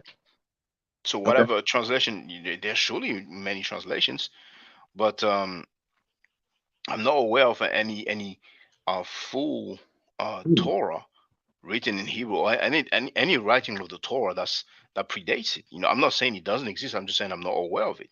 Yeah. Okay. Me either, like off the top of my head. So I'm just listening. I'm just trying to learn because I don't know the first Torah either. That's a good question. And You know. and and I'm glad that you're hearing this point, because I did not make that point up. Many people have worked on the archaeology of Mm. the Bible and anything that's related to the Bible. And for years I've been trying to tell people, what I'm saying, like, where is it? You know, and many people believe that you just go to some museum and then you will have some original Bible or stuff like that. What I'm saying, I talk to a lot of people on the street, Jehovah's Witness, different kind of Christians, and Some of them told me, she said they're in museums, and I said, which museum? A lot of people think that you go to the Louvre Museum or the British Museum, and you have like, oh, there it is, like the oldest Torah in the world or something like that. They just presume. I've never heard of that. No. But Codex Vaticanus is 4th century, basically AD. You know what I'm saying? And Sinaiticus, Codex Sinaiticus is 4th century as well, and it's written in Greek. You know what I'm saying? So you're saying that the origin of the Torah and all this is originally Greek? Well, when you ask me this question, like, yeah, the origin, people would say he comes from the Israelites, from the Hebrews, The Hebrew, yeah. the Canaanites, but I'm focused on the actual physical evidence. Gotcha. Okay. Gotcha. Okay. Fair enough. Yeah. So yeah, the Greeks, somehow, some way, they came up with those writings, and maybe there's a Hebrew Torah somewhere that predates it. I think we have fragments, different texts, stuff like that, and hence the Apocrypha writing. But I don't think we have and I'm not saying we don't have. I'm saying I'm not aware of a full Torah or full Pentateuch in Hebrew that predates the Codex Sinaiticus and Codex Vaticanus. But once again, I'm not claiming that's the case. I'm just saying I'm not aware of it. There might be, and somebody may tell me tonight or tomorrow or in a few weeks' time, okay, here it is, So until then, it's safe to say that Europeans brought these things to us. Did not Egypt? It's got a lot of comparisons with early Egyptian writings with the Bible. I was watching one of your videos. Yes, there is. Yes, I have an article about quite that. Quite overwhelming evidence of they were so similar. Yeah, and I've only, not for exact word for word, but for the actual meaning of it. I would say plagiarism, but I'm being that's what I'm diplomatic. getting at. So like, how can if they have the same stories, then that would tell you that they got it from a time before. The same stories, they just put their own spin on it. You know what I mean? So if that's the case, then it's not Greek and European in origin. They just took it and translated it to a language they can understand and a style that they can understand. But they took it from blacks because there's verbatim scriptures from the Bible that are in Egypt.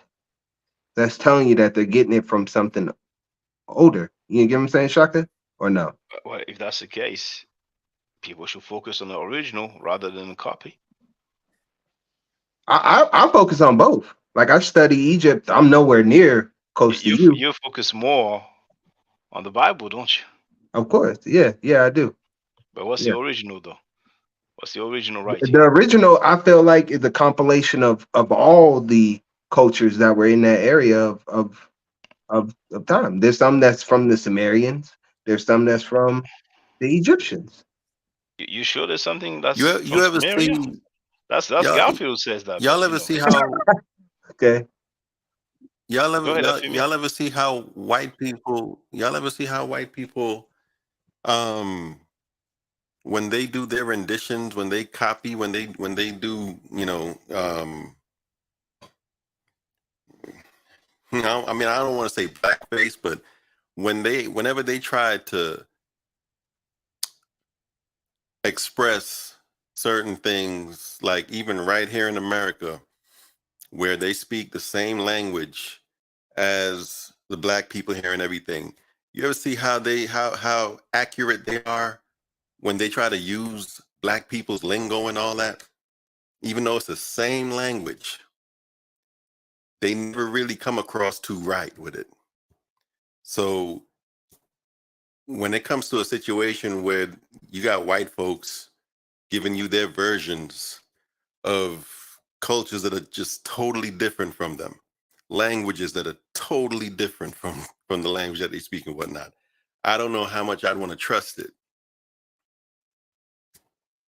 So then we can't by that logic though. That's fair logic. I agree with that.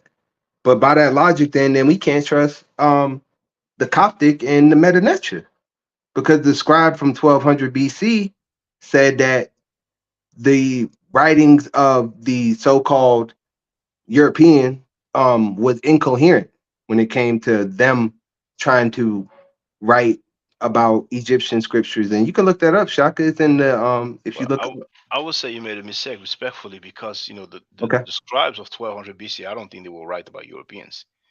Go ahead and read it. All you gotta type in Egyptian language and go to the wiki, go down to Well, I'm familiar with the Egyptian language, but scribes 1200 BC. You said 1200 BC. Yeah, it's 1200 BC. 1200 BC. I don't think they would be talking about Go Europeans. read it. Where? All you have to do is go to Google, type in Egyptian language, go to the wiki, and go down to either history or Yeah, but you have to know, like when you're ready, let me know, because if I start doing that, yeah, but scribes of ancient Egypt, that's not precise. Like here I we have mean, lists of ancient Europeans Egyptian started coming scribes. into Egypt. Europeans started coming into Egypt like in the hundreds BC, like right. I mean, we have not in mentions the of thousands BC. is it what? It's not Scythians. Is it which Crete? We have people from the island of Crete. I forgot the name of Medu Neter, but The Minoan. no, I forgot that. Keftiu probably it is. Let me see if it's Keftiu.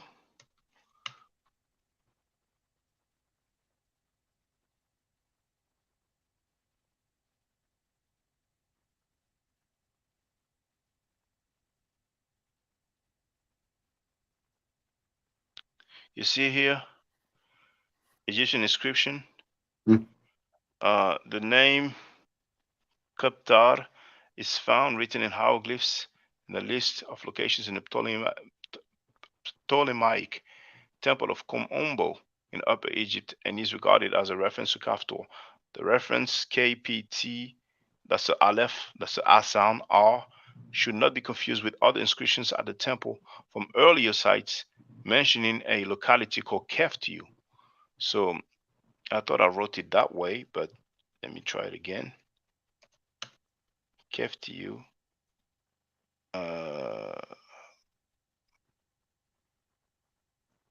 Let's continue then. Hold on. Reference to what was Are it? the Ptolemies the Europeans we're talking about? No. He's talking about some Ptolemaic temple of Komombo. But here, hold on. Keftiu listed among lands to the northeast of Egypt and having different spelling and pronunciation, although it has been conjectured by some scholars that this is also a reference to Kaftor.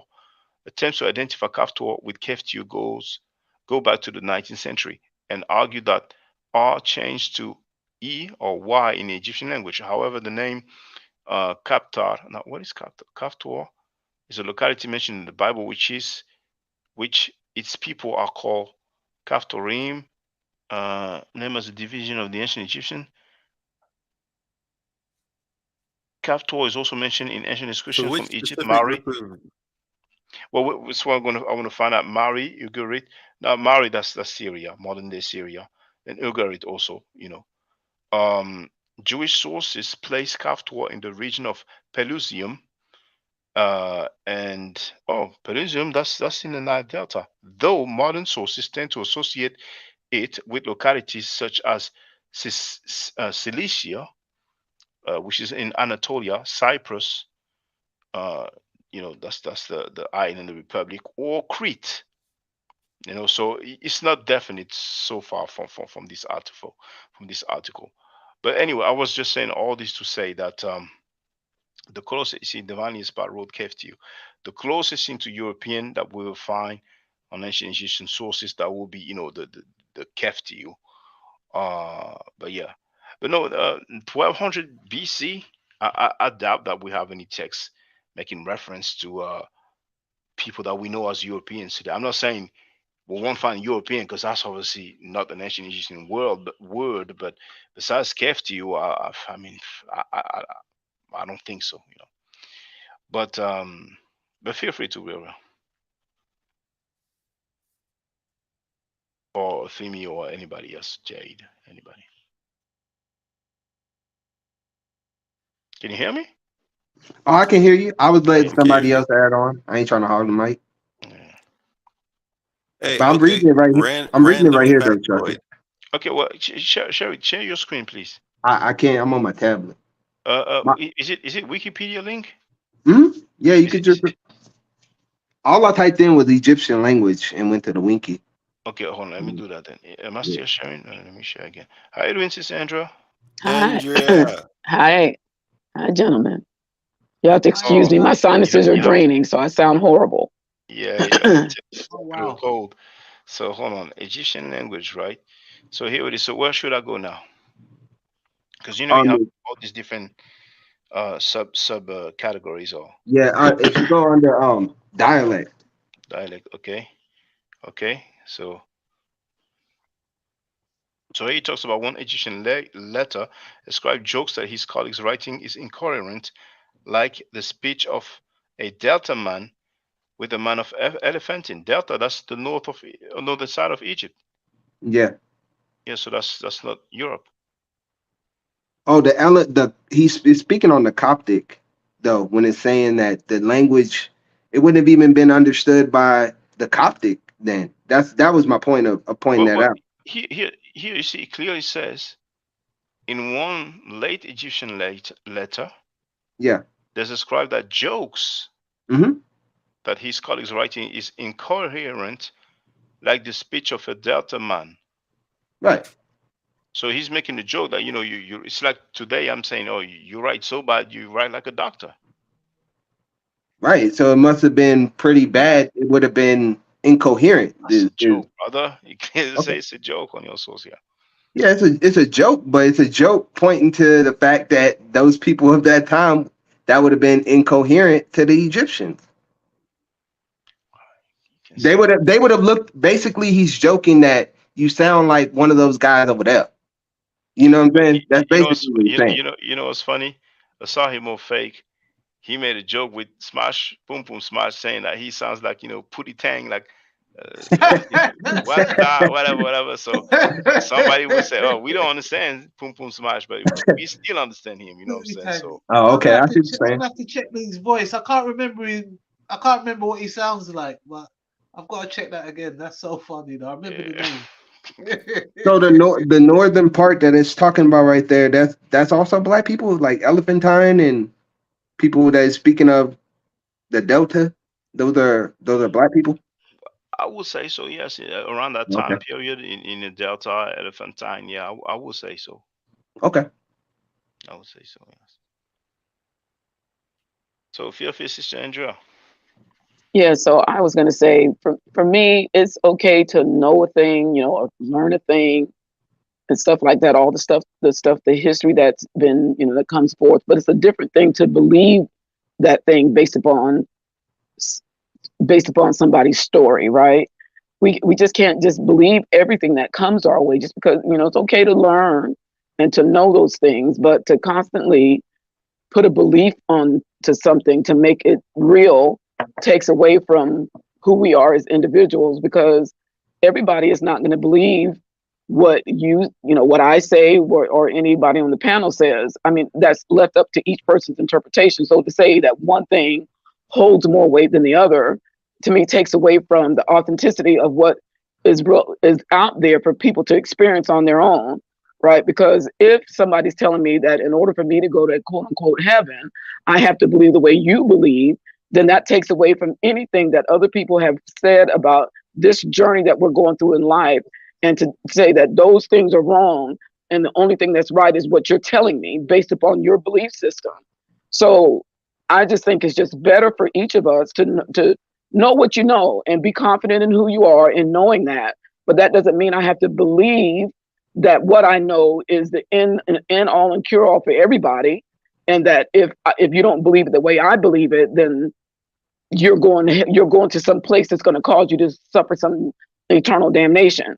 I think that's ridiculous. So, and then to know some of these things on how certain people are treated based upon what people have written down about their experience in this life takes it to a whole nother level that people are experiencing that we shouldn't have to. There shouldn't be slavery, but slavery is written somewhere. There shouldn't be, genocide, but genocide is written somewhere. All these things that people are experiencing in life, they're trying to make them the standard of what we're supposed to do and believing and it shouldn't be that way. If you believe there's a God, that's fine. That's fine for you, but you shouldn't force that, which was done to a lot of people. Belief systems are forced on people. Either you accept it or we're going to murder you, or you're going to, we're going to torture you. We're going to do something. Why then would I want to believe in that if the end result is the taking away of my life if I don't? I mean, it makes no sense to me. But to know a thing is different, because I can know all that I want to know and live my life where it's not hurting or causing harm to anybody else, because I know that thing, right? Beliefs cause people to get in trouble, because as Stevie Wonder's song says, if you believe in things you don't understand, you suffer. And people are suffering unnecessarily behind stuff they don't understand. And that's what I appreciate Shaka coming out here for, because he's trying to give us an understanding of the history and all the stuff that's out there that's available to learn and know about. But he's not trying to force people to believe that in the way of, if you don't believe how he believes it, something bad is going to happen to you. And that's why people are drawn to that. People are tired of hearing all this other stuff that makes it hard for people to know themselves. It's to yourself be true, know who you are, and you can pick up all that knowledge everywhere. But if knowing all this stuff doesn't cause you to change who you are, because a lot of people know a lot of stuff, but they remain the same, it's not doing you good. It's all about learning and growing and learning and growing.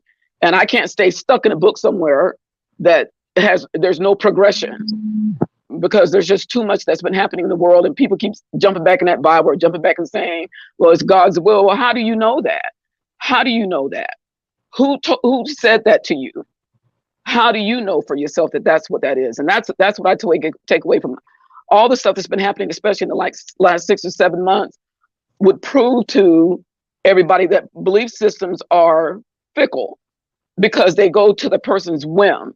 When you got people interpreting in the Bible saying it's okay to rape people, or it's okay to do a certain thing, because that's what all this premise was about for the last several months, then that belief system needs to be challenged and it needs to be put to rest, because it is harming people. So that's how I feel about that. We can't keep believing stuff that's causing harm on other people. Knowing stuff doesn't do that. When I know what I know, I'm not going to go out there and take it and beat somebody upside the head. I just know what I know.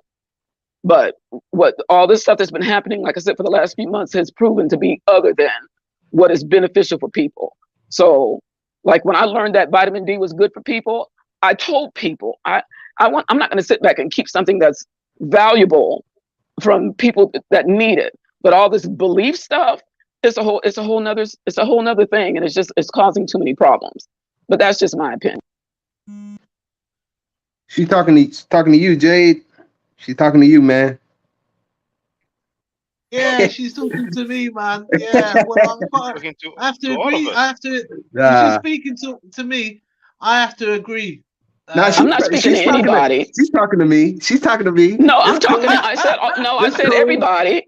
I said everybody, but I know that certain things, certain belief systems cause us to get in trouble, and they put too much on people that we shouldn't have to be bearing underneath somebody else's interpretation of a particular thing, right? Like I said, I have not one time since I've been coming out here listening to Shaka, him say, if you don't believe it this way, XYZ is going to happen. I haven't heard him say that. He presents what he knows, and then you go from there. You decide if you want to believe that or not. But most people who are follow some type of religious dogma will tell you there's a consequence for you not believing the way they believe. Not that don't even give me a chance to know it. As soon as you come to them, oh, if you don't believe in such and such, you're going to hell. Well, I don't. Okay, then I won't bother, because now you're telling me that you haven't even given me a chance to understand what it is that you do, or how you do what you do, or why you believe what you believe. It's just you're going to hell, or you're going to, you're going to the lake of fire or whatever. And it makes no sense to me. You take that same stance with the Egyptians? Like I said, I'm all about what you know. I don't care about what you believe in, because beliefs are fickle. No, you said that if you commit a sin that you're going to hell, right? And you're saying that people forcing that belief on you, right? I'm not. Yeah, if they choose to do that, yeah. So when the Egyptians say that if your heart is not as light as a feather, you going to be, your soul or whatever is going to be ate by a crocodile. Do you stray away from it when you hear that type of stuff? So for me, again, I go by what it is that I want to learn and what I want to know. I'll keep what I think is pertinent, and then don't take the Eat the rest. meat, spit out the That's bones. for Yeah. each of us. So everybody should do that. But when you're forcing, like, again, I have not heard Shaka one time trying to force anything on anybody. I haven't heard, but you can go other places where people are doing that. But Hey, yet they want I'm to the tell. first Israelite to come on here. I ain't telling none of I'm y'all not try to saying convert you. nobody. I'm not saying you. I'm just. Okay. That's why I'm not talking about you. I'm just saying you can go Okay. other. That's why I You said other wouldn't places. I have didn't an say to other Israelite. people. Yeah, you can go other places and hear that this is what's expected. This is the norm. This is how it's going to be done. If you don't do it this way, this is the consequence of the action. So in some regards, like even with the Hebrew Israelites, like, that's why you believe you're under a curse, because somebody said that this happened because you didn't believe God. Well, I don't want to believe that I'm under some curse because of what somebody did some thousands of years ago. I mean, I'm sorry. It's hard for me to keep swallowing that, right? It's too much for it gets beyond the just knowing part, because then the belief kicks in that says, you got to believe this because that's the only way that explains your lot in life. But that isn't the only thing that explains our lot in life. We got things to do, we got things to work on, and each person has to do their part to make this life a better place for everybody else to live. And so that's how I feel about it. But yes, ma'am. No, I agree with you. Go ahead, Deja. You were gonna say something when I said I'm an Israelite, bro.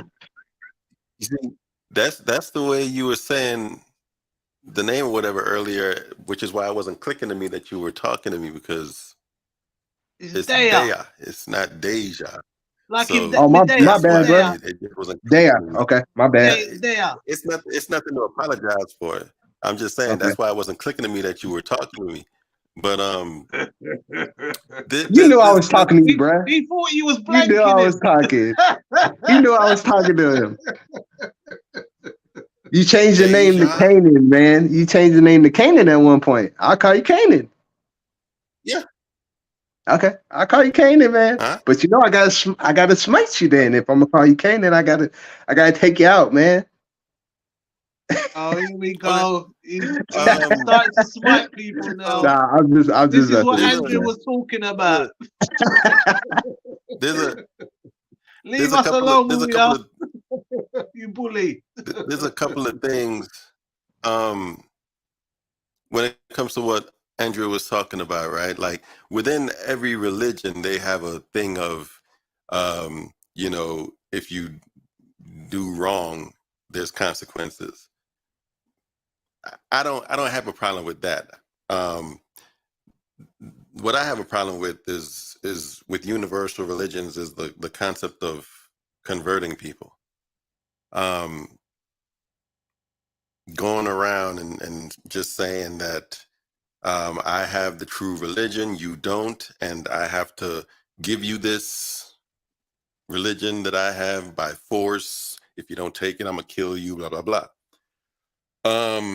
Like I don't, y'all probably know about like the story of the Panari Indians in Venezuela, how they got converted to Christianity. White folks came there and was trying to convert them, but they didn't have words in their language for certain terms, having to do with like sin, guilt, so on and so forth. So I guess it was the Spanish, they rewrote the story of Jesus in the language of the Panari, and they wrote it that it was the ancestors of the Panari that betrayed Jesus and, you know, sold him out to the Romans and so on and so forth, and got him murdered. So that made the Panari feel, because, you know, with indigenous peoples in general, they have a thing where they'll feel, they feel like they owe, you know, their ancestors, gosh, what's the term? They feel like they Reverence. like if their ancestors did something wrong, they should do something to make up for it and whatnot. That's Spiritual. typically how they are. So they rewrote the story of Jesus to make it that the Panari's ancestors killed Jesus. So then they started to feel the sense of guilt and sin that then made them convert to Christianity. I don't agree with that type of stuff. I was in a live stream just yesterday, and there was a guy that he kept making a couple of points where he was asking stuff about did white people say specifically this or that or whatever. Did they say that we must be pro-white? And I was just like, yeah, no, they didn't say those exact words, but you can tell certain things with just people's actions, man. When they're making your language illegal and saying you got to speak their language, that's them saying, yeah, you got to be pro-white. They're trying to create a situation where everything that's in the society is all about them and their culture and whatnot, and how they're doing so is by banning everything about you and your culture. I didn't put this to him because he said the same thing about like he made a point about religion, about when they went into Africa and whatnot, and I wasn't thinking of it at the time because it's been the longest time since I've had to think about stuff having to do with religion. But you know, when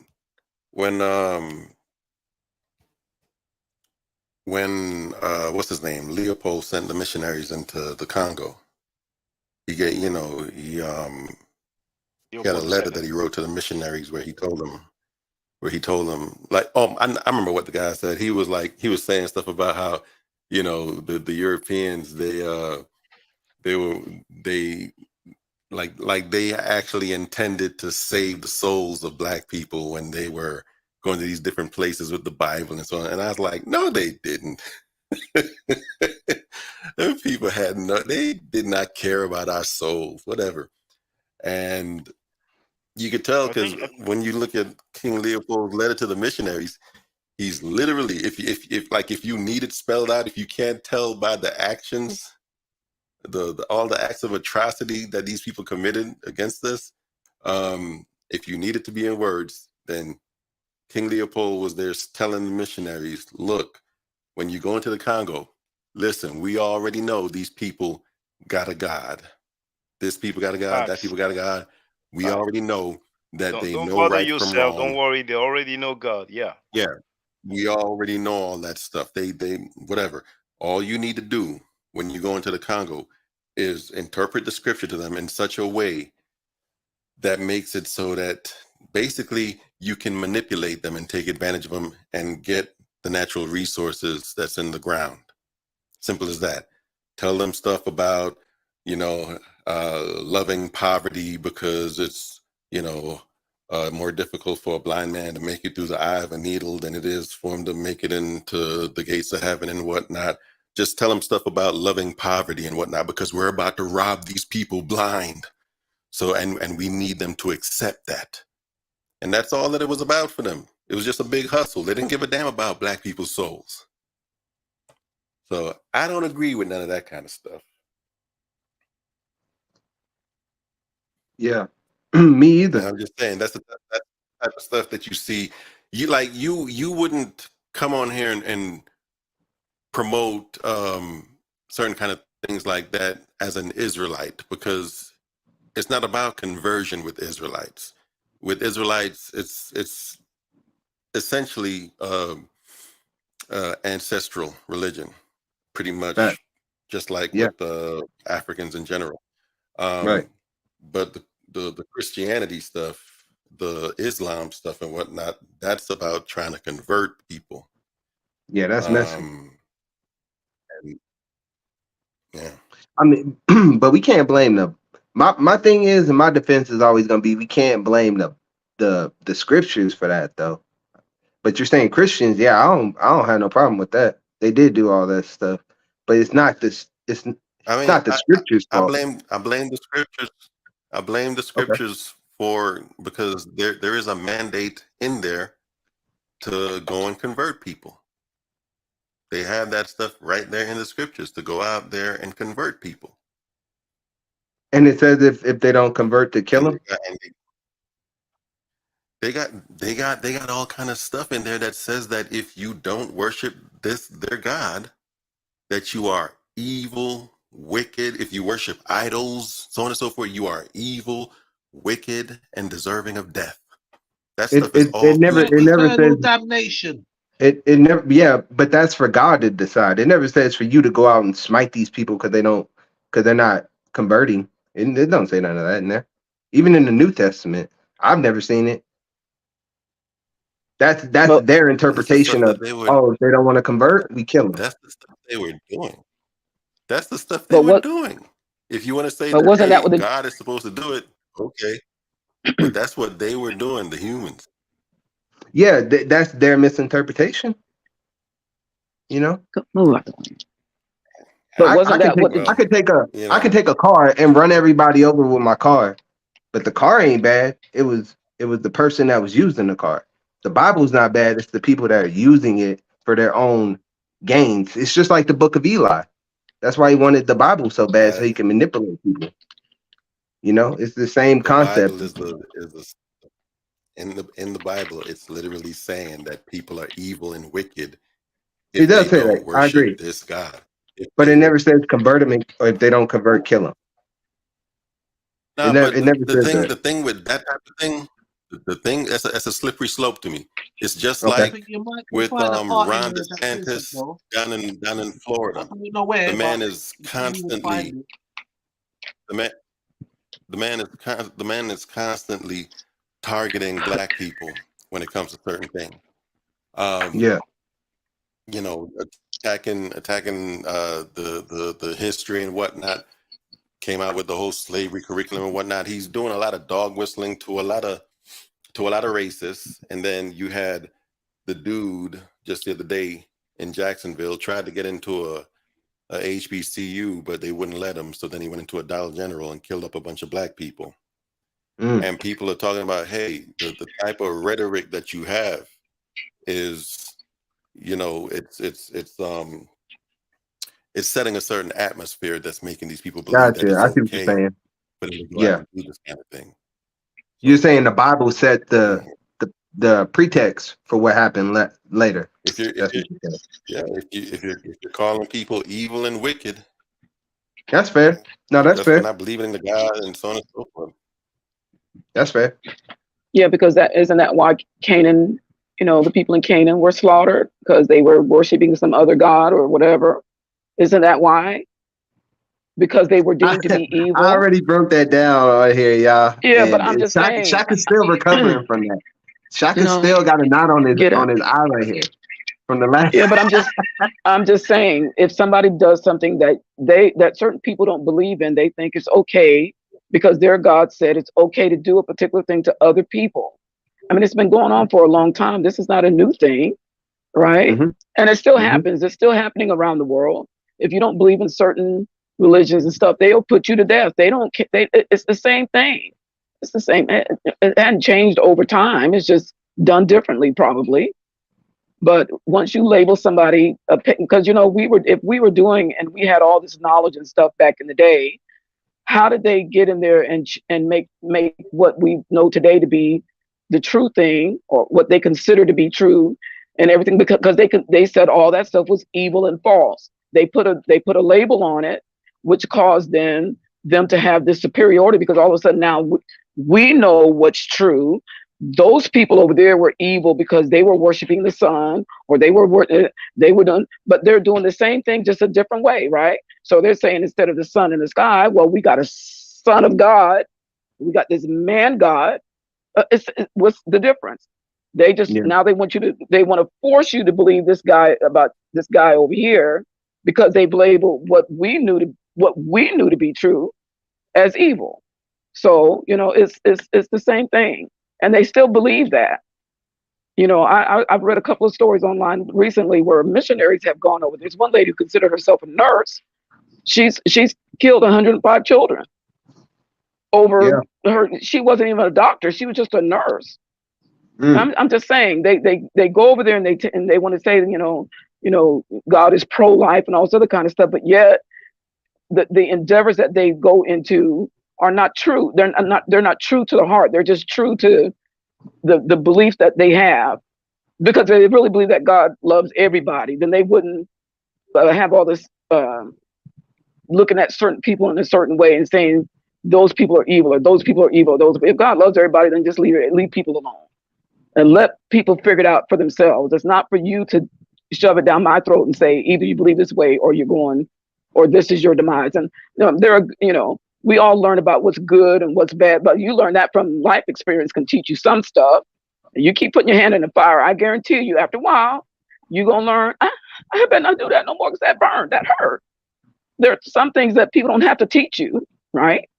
It's just you learn it. You just learn through life that there are certain things that you don't need to be doing, that are not good for you as a person.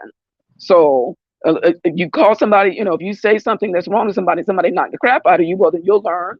Well, you might not want to say that. There's just certain things. Life teaches you stuff that people could preach to you or teach to you all day long, but you got to just experience that. So that's all I'm saying. I agree with you. Hey, Shaka, hold on. I seen a comment. Who is that comment? Who is that coming from, bro? This one here. Nah, bro. You know what I'm talking about. Nah, ain't that. You know it ain't that, Shaka. Nah, the one that's Who's Donnie that? Williams. You know Donnie Williams. Donnie. So what Andrew was saying today, people call it F around and found out, but we used to call it learning the hard way. Oh man. So I'm cognitive. I have cognitive dissonance, bro. He didn't say that. He wrote, "I stepped away." Yeah, he did. He's talking about me. He's cognitive dissonance in action. It's a question. It's not a statement. He's talking, bro. It's not an affirmation. Donnie, come on down, man. Tell Shaka that you were talking about me with that. And you put it up, Shaka. You put it up right when I was done talking too. Brother, you know how long ago that was, brother? It was I was waiting. I was waiting patiently. Yeah. I was waiting, man. But let me say this. I really enjoyed the convo. Okay. But yeah. It's 11. It's 1 a.m. my end, and I work tomorrow morning.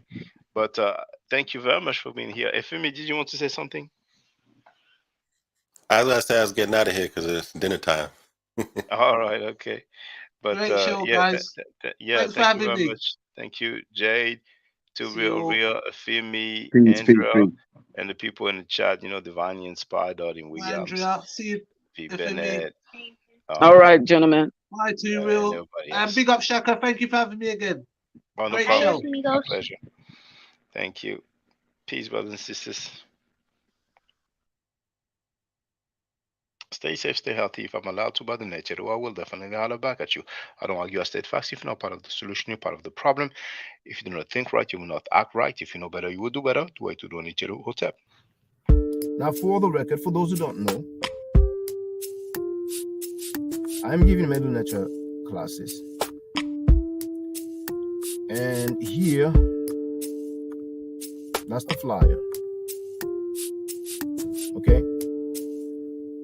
So, those who are interested, feel free to holler at me. If you're not interested, it's cool. But I recommend that everybody who has not yet seen the video, Kemet and Ma'at, Before Judaism, Christianity, and Islam, then watch it. It has about 300,000 views and really deserves to have a lot more. I just want to let everyone know who's listening now and who's going way to listen to this stream in the future. I just had my first Medu Neter class by Brother Shaka today, and I've had other Medu Neter lessons by other teachers, and I can tell you right now, the brother is the best in the game. He is that was one of the best classes I've ever had, ever. So if you're interested in learning the Medu Neter, if you're interested in getting the basics of it, Brother Shaka is an awesome teacher. Get with him, and it's extremely affordable. This brother is giving us his time and his skills, and he's basically giving it away. I mean, I just consider it a donation. You know what I'm saying? So if anybody is interested in learning the Medu Neter, get with this brother right here. He's an awesome, awesome, awesome teacher.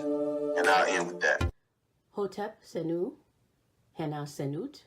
This is Julie, also known as Servant of Yah, and I'm currently taking the Medu Neter classes with Brother Shaka, and it has been an amazing experience. Only 2 lessons so far, and I feel like I've been taking the classes for months, just with the how in depth he goes into the vocabulary words, the construction of the language, the grammar. It's been immeasurable, the experience. And one thing that comes across, hands down, is his extreme passion for teaching this to anyone who is willing to learn and has an interest in learning. So I highly suggest, if you are interested, even a minimal interest, that you subscribe to the classes with Brother Shaka. It's such a nominal amount for how much you get. I know, like, our last class was over 2.5 hours. It felt like 2 minutes, but because that's how, involved you are in what he's teaching and how he teaches and how compassionate he is about what he teaches. Also with sharing materials free of charge, no question, no doubt. It's just what he does. He doesn't have to, but he does. And so I just wanted to give a short testimonial about the class and the effectiveness of the class. And all of that is attested to how studied Brother Shaka is. So I highly recommend anyone with a minimal interest that you do sign up for the Medu Neter class. Hotep. Don't forget to subscribe to my channel, which is Ma'at Forever. Don't forget to watch the video entitled Kemet and Ma'at. Don't forget to share Kemet and Ma'at on my channel on Twitter, Facebook, Instagram, WhatsApp, or other social media that you use. Email, text messages, you name it. Those who wish to donate can do so on paypal.me/ma'atforever.